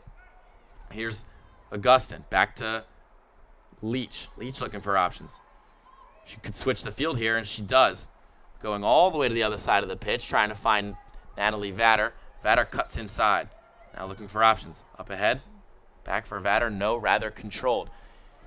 Here's Isgrig with it. Now she goes wide. Now the ball to the middle of the box. Good build-up for Baylor. This is some of the most clinical passing we've seen from them all day. But ultimately, it'll fall to the feet of Theresa McCullough, who will try to make a run around the edge of the Arizona defense, but impatiently shoving an Arizona defender to the ground as she couldn't get to the ball. That'll be a foul in that final 6-yard area, just a little bit wide for the Bears, who will give the ball back to Arizona. Yeah, kind of positional football from Baylor. Just find the space, get the pass, and get out and try to find another person. McCullough, usually known for playing on the right-hand side. She's playing on the left. Just one of those ambidextrous players that can really be anywhere on the pitch, box to box, if you will. And it's just, I like that positionless moniker. I almost think a bit more of kind of like chaos ball, really. It's just Baylor trying to put themselves in whatever position they can be in, just kind of, if you see the space, take it. If you have the opportunity, take it. Shoot the shot if you can. And we see some substitutions for Arizona coming on the pitch, Skylar Zinneker, and for Baylor, coming on the pitch, Skylar Zinneker, coming off the pitch, Tyler Isgrig. I'm sure they're giving Isgrig a quick rest before the end of this regulation period. She's a crucial attacker for the Bears, and I can imagine they will want to use her as time expires. As the through ball goes here, we have a chance for Staubach on the far side. She's parallel to the edge of the 18, stands over the ball, chops it towards the end line, puts one in the mixture, and it's just a little bit short and just a little bit too narrow, and it'll go to the inside of the side netting. So it'll be another goal kick for Arizona. Ramey to take, trying to usher her troops up the field. Arizona seemingly content to just play this long ball and press tactic, just trying to put as much pressure on Baylor's back line as possible. It's been bend, but not necessarily a big break yet from Baylor, as a nice ball is headed on by Shelf, who finds the feet of Contembo. She's racing up the right wing and tries to play a through ball that just goes a little bit too long. And it'll be scooped up by Azul Alvarez for Baylor possession once again. Here's Leach with it on the right wing. Good chop back. Gets it back to Kohlberg. Kohlberg stands over. Leach, right sideline. Perhaps looking for more options, but just sends it back to Kohlberg. Nice little two-person game going on right now. Kohlberg sends it up ahead to the middle of the field. It batted around a couple times and ends up back at her feet. Kohlberg possessing the ball. Could look to switch the field here, but no, rather she plays it to Leach up the right sideline. Leach looking for options in the middle of the field. It's a little bit long, but it takes a skip off Herge and could be a chance here for Staubach. She flips it on the near sideline. Now here comes Baylor. An opportunity, but a nice cleanup there by Aranda Herge to get the ball back for Arizona. A good play. It's deflected a couple times, but it'll be a Baylor throw-in on the edge of the attacking third for the Bears. Yeah, and the Bears really want to try to get some moments here. Arizona, they're coming in with a lot of subs. They're giving a lot of rest. They're prioritizing the next 10 minutes or so. As Staubach chops inside, has one from the end of the 18, and it's just scooped up. A nice save made there by Ramey. Just, again, folding her legs to a position where the ball cannot go through them. Doing her job and just scooping the ball up, trying to hold the ball as we're inside of 15 minutes left. In this game, 14:30 left. Arizona 1, Baylor 1 here at CPKC Stadium in the first round of the Big 12 Women's Soccer Tournament. Attacking up the right wing now is Vatter. She has two defenders in front of her, so she pulls it back out and gets to Leach. Leach hesitates. Now she will try to fill Vatter's spot on the right wing. She's kind of bending around Shelf at the end. Puts the ball into the mixer. The chance, Staubach! There it is! Staubach from the penalty spot on one touch, the volley to the back of the net, and the Bears lead 2-1. A great run by Sky Leach, and she gets it right to Caroline Staubach, the granddaughter, of the Cowboys legend, being the star tonight for Baylor, as she puts in what could potentially be the winner in this huge first-round game. 14-12 left in the half. Caroline Staubach off the bench, a one-time volley right past the outstretched arm of Olivia Ramey. What a goal for the Bears. Mahir, how did that happen? Yeah, I mean, it's just based off going down towards the middle. That's a great touch by Staubach. That really is a great touch. It's a poacher's finish. You just get the ball, get into space, and make stuff happen. And that's a great touch by Staubach, too. You know, if you're looking at some different options, especially for Michelle Leonard, you know, there's so many different players that can make an impact. And we've talked about subs before. We've seen a lot of substitute goals in this Big 12 tournament. We've seen a lot of late goals, too. Almost every game in this tournament, granted this is only the third, but almost every game has had a goal in the last 15 minutes. It comes down to the wire. Not only is it in the past 15 minutes, as we see Staubach head towards the bench, she'll get embraced by her coach. It's game winners. It's right? game winners. That indeed. just shows you how close the Big 12 is. We've had you know, 2 thrilling contests so far, and Baylor takes the lead in our third game. Staubach is mobbed by the Vibes bench right underneath our booth on the Baylor sideline, but now it's aggression time if you're Arizona. Goal scorers on the pitch, Contembo with it now, but Baylor with juice, with life. I mean, they're playing free and happy now that they're up by 1 goal, and they're going to have to stay disciplined if they want to end up winning this game and pulling off the upset. Trying to get revenge for a home loss to the Wildcats earlier in the season. Here's Mendiola with the throw-in. In the middle of the box, Dolan now back out to Mendiola. She tries to flip the field, but nobody home. As here comes up the left sideline, Theresa McCullough. She just plays it long, trying to waste time. It falls back to the feet of Kennedy Fletcher, as the ref will call a handball on the right back, Hatterberg, and it will be a Baylor kick. And they're content to just walk to this. They are trying to waste time. 13-18 and counting in the second half. They got to hold on for 13 minutes. How does Baylor do it? Well, you just hold possession. You know, you try to get the ball back in towards their side of the pitch and really just get after their forwards. I think that's the biggest thing, is that Arizona has worked down the wings. They've worked with their forwards. That's been the most successful thing for them today. You know, we haven't heard much from Contembo. We haven't heard much from Chelf. You know, all these players that have been physical, right, who are really making a name for themselves in the first half, we haven't heard because Baylor's just taking them out of the game. Here's Vader coming up the left wing. She's going to find Skylar Zinecker down the right side. She puts one into the box just a little bit long. Baylor, not a lot of bodies within that 18, just trying to play defensive soccer for the rest of this game as Arizona continues to try to push it up ahead. Ball goes out of bounds. Last touch by the Wildcats, perhaps. Their bench says otherwise. And it will be, their bench was wrong. It was last touch by the Wildcats, and it will be Baylor ball. Ashley Morrell makes her appearance again back onto this pitch. You know, the captain has a yellow card right to her name. Not trying to do anything rash, you know, with 12:26 left in this half, but still, after a pretty strong first half, Baylor management knows they can rely on Morrell for, you know, solid veteran leadership, which is what they need right now. They got to keep their heads. This is a big game, and they're leading late against a strong Arizona team who really, I felt like kind of dominated most of this match. Yeah, they definitely did, and now for Arizona, it's just about trying to get that momentum back. Christensen playing to Dolan up the right side. She tries to find faults in the middle, but her cross is pushed a little bit too long. They're going to say it was deflected, so here comes a corner kick for Arizona. Not a fantastic set-piece team by any means, but desperate time called for desperate measures. And so we could see perhaps different tactics employed on these corners than previous. But the good old-fashioned play it short is done as they swing one into the box from just outside the 18. It goes a little bit too long, whacks against the Big 12 sponsorship boards, and it will be a Baylor goal kick. Another chance for Baylor to just really let this game drag out, you know. And credit to Michelle Leonard, right? Because this team, you know, they had the lead, they had the equalizer. They really weren't in the game for so long, but that's where you credit your defense, right? You know, a lot of people may look at Baylor's formation just on paper and say, why in the world do they have 5 defenders and only combined 5 midfielders and forwards. Well, that's why there's a defensive background. And when you get into these games in this situation, defense matters. It does. It really does. But also, discipline matters. And just kind of playing mistake-free soccer is probably more important than technique at this point, which, I mean, you could argue that is part of technique. Nonetheless, the Bears have the ball right now, kind of at the edge of the center circle, just pulling the ball out, not trying to push it downfield, not trying to overexpose themselves. Here's Leach with it. She takes a touch over the sideline and sends one down for Isgrig, who's going to run it down. Trying to put pressure on Hurd, who ends up controlling the ball. She sends it back to Ramey. Ramey pushes it up ahead, falls to the feet, takes a couple deflections now right back in the hands of Ramey. That was almost a dangerous opportunity. Kennedy Fletcher trying to push it up ahead, just kicks it off the back of her teammate Christensen. Could have been capitalized by Baylor, but came off Christensen hard enough. There's a nice little deke by Leach on the right sideline to shake Contembo free. She plays a through ball, takes a deflection, and will harmlessly roll into the hands of Ramey, who comes out from goal to scoop it up on the edge of the 18. Ramey's punt is sent deep towards the Baylor attacking third, takes a bounce, rolling towards the box, but in a clearing attempt by a Baylor defender, they ended up right at the feet of Contembo.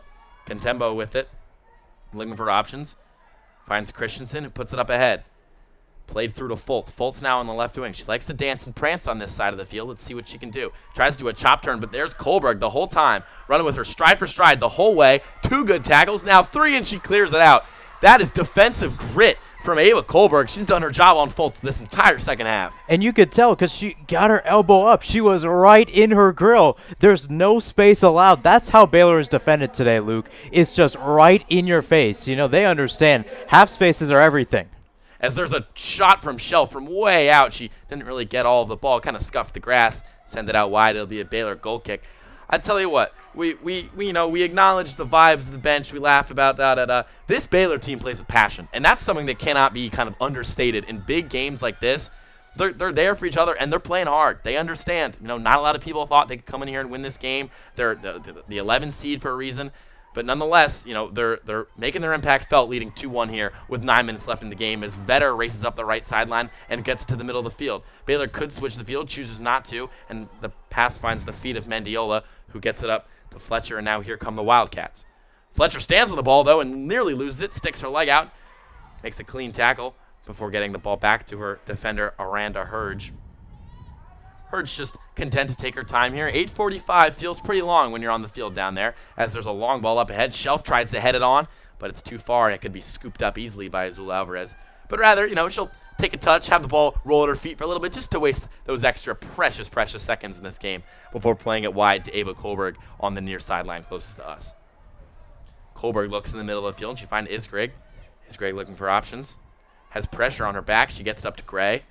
Gray, I wouldn't say that's a turnover, but passes it down the field, get right into the feet of Shelf.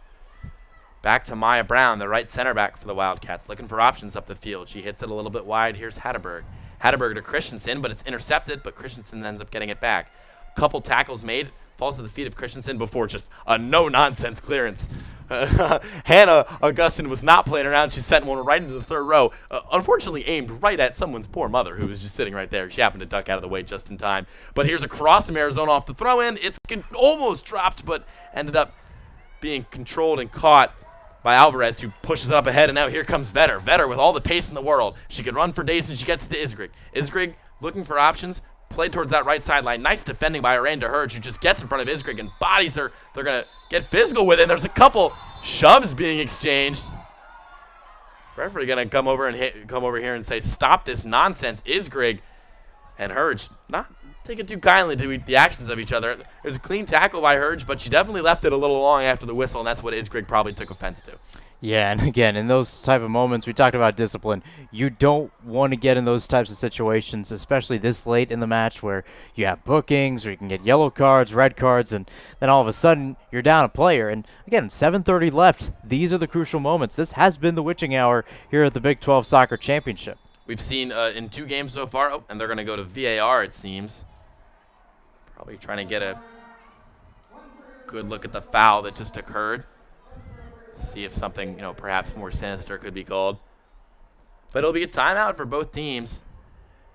Mayor, 7:30 left in this game. Baylor 2, Arizona 1. Arizona not known for their attacking aggression, but they have a lot of talent in that front line. Who do you think it's going to be, if it's going to be somebody for this Arizona team? I mean, it's kind of up there because I think Dallon's been going to so many spaces, and I think they've been trying to feed her so much in that right half space.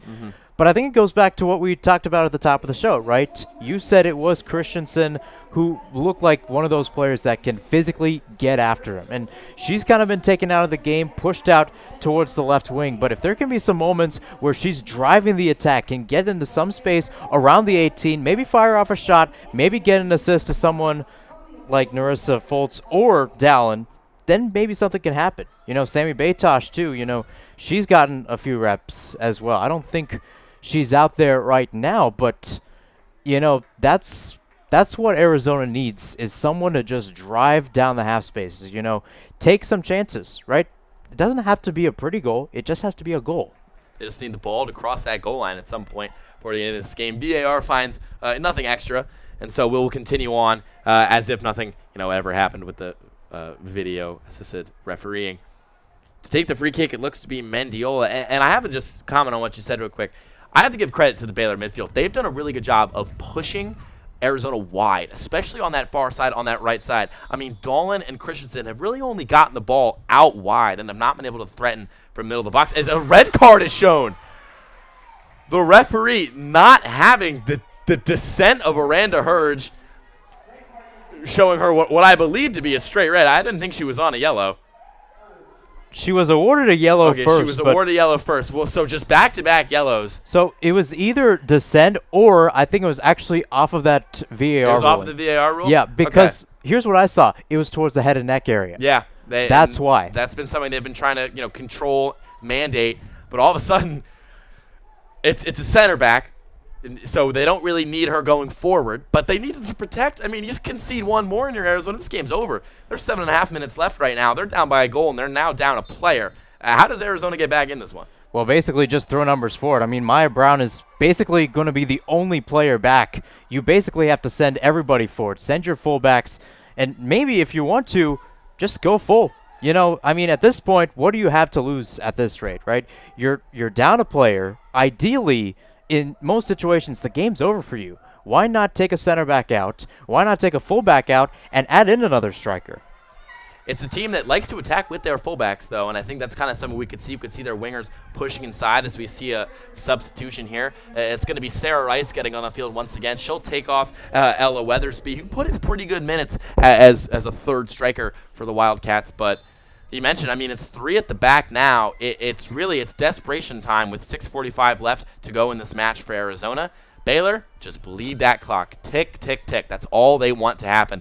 They could chase another goal, sure, but I think they're going to find themselves probably just, you know, piling in the back, knowing they have one extra player, and just doing their best to quell any U of A attack. And if you do get the ball, just send it down towards the corner, get into their attacking third, just play keep away. Just waste time is kind of the mindset here. As Foltz plays a through ball, handled nicely by Kohlberg, but she puts one wide. All of a sudden, an in-and-out check, and Kohlberg's going to have to put her foot in front of the pass again. It'll be out of bounds. It'll be a corner for U of A now with 6 minutes and counting left in this one. This could be a big chance here for the Wildcats.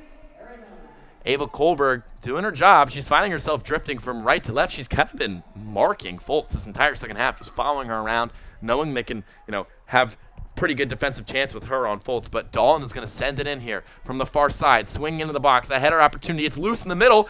Tried to clear it out. Still not out of bounds. Shelf with it. It's still batted around and just will be strongly cleared out by the captain. Ashley Merrill will just send it to the sideline. It's going to be a throw-in opportunity. Arizona's bench urging their players on, pleading with them, please, a goal, we need one. And it's still deflected around and handled pretty well by that Baylor back line. They're just doing their best to hit it up in the air and far down the field. But here comes Fletcher. Fletcher towards the back line, sends one into the box, but there's nobody there, and it's controlled and fallen on by Azul Alvarez, who I'm sure would love to have laid down there for about 5 minutes and 7 more seconds. Yeah, most definitely. Now it's just about trying to keep that possession, as she'll play it short. So, again, it's not just about booting. You want to be tactical, and I think Michelle Leonard is making it be tactical for her team. She's probably emphasizing to the team, you know, the second you get complacent, the second you get, you know, under-aggressive, sometimes that's when teams find themselves to be kind of the most available to mistakes and the most susceptible to goal concessions. But here comes Arizona, again pushed wide up that right side. The through ball is deflected initially, but gotten by Fletcher. She controls it, sends it up to the right wing, and now here come the Wildcats. Couple step overs and an attack in the middle of the box. Christensen with it now. She takes a big touch. She's inside the 18 on that far side, trying to operate her way around Baylor defenders. The near post ball is just a little bit too long. Fultz couldn't get her foot on it. It's sent out to the edge of the box and just cleared away. Wow, Mahir, that was a pretty good chance for the Wildcats. Yeah, that was a good dummy as well by Fultz, I believe. But nonetheless, it's just, when do you take the moment? When do you communicate with others and say, hey, let you have it? But that's a good step away by Baylor's back line again. Bodies flying as Merrill's knocked down, and ultimately the ref's going to call a foul on Fletcher. Arizona bench not happy with that one, and Baylor players are down, 2 of them. How much of this is gamesmanship? How much of this is injury? We're not sure, but there's 3:57 and the clock is stopped. The trainers are being called out. Unsure of who is down for the Bears.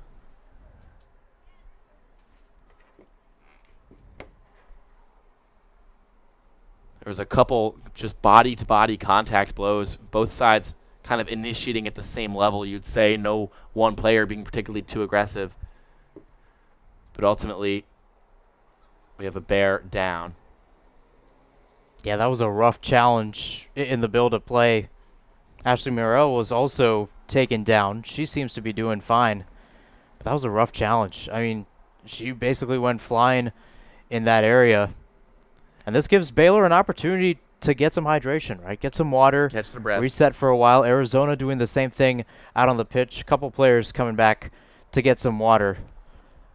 And frankly, what I'm seeing from Arizona in the second half is a team that's playing very uptight.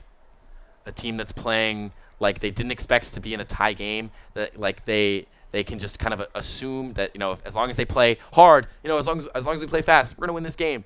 But Baylor's playing more free, and because of that, they have a 1-goal lead. And we're seeing that right now. Right now, the entire Baylor squad huddled around their coach, just getting water, getting talked to. Meanwhile, every single player that's on the pitch for U of A huddled up, instructions being barked out. It just seems like this Arizona squad knows what's at stake. They had one of their best regular seasons in recent years, and they find themselves here at the Big 12 tournament, 7 seed, and losing in this first round game with 3:57 left. Still being 10-2 on the field, and now being helped up. That'll be Natalie Vatter. Will limp off the pitch. Have to hope she's going to be okay. She's been one of the best players tonight for the Bears. Energy up that right wing. Leadership. Just a strong presence, both, physically and just with her voice, her presence. You have to hope it's just a dead leg or a cramp of some kind, but she'll be helped to the sideline. She's now off the pitch. So we're set to resume here in Kansas City. Baylor 2, Arizona 1, 3:57 left in this one. Baylor opened the scoring in the first half, capitalizing on an Arizona mistake. Arizona then equalized about 10 minutes later before Baylor took the lead in the last 10 minutes with a nice finish from Staubach into the back of the net off a one-time volley. The throw-in will be Baylor ball. They'll send it to the middle of the field. Here's Leach with it. She turns, finds Augustin, who sends it up, and a nice run here. Isgrigg has options, but ultimately it will fall to the feet of Conrad, the goal scorer in the first half. Conrad's pass takes a deflection, goes out of bounds. Baylor corner kick. 3:26 and counting left in this one. And another opportunity for the Bears to waste some time, get some players forward. I would expect this is taken short. I would be very surprised if this is played into the box. Baylor sending, count 1, 2, 3 people into the box, just not really looking for a goal right now, just trying to look for some time being wasted, but they played up the right sideline. And now it falls to the feet of Isgrigg. She's going to get into the corner and just try to post up her defenders as if she's a basketball player. Just doing her best to waste time. The ball will go out of bounds. It'll stay with the Baylor Bears. Isgrigg gives it up.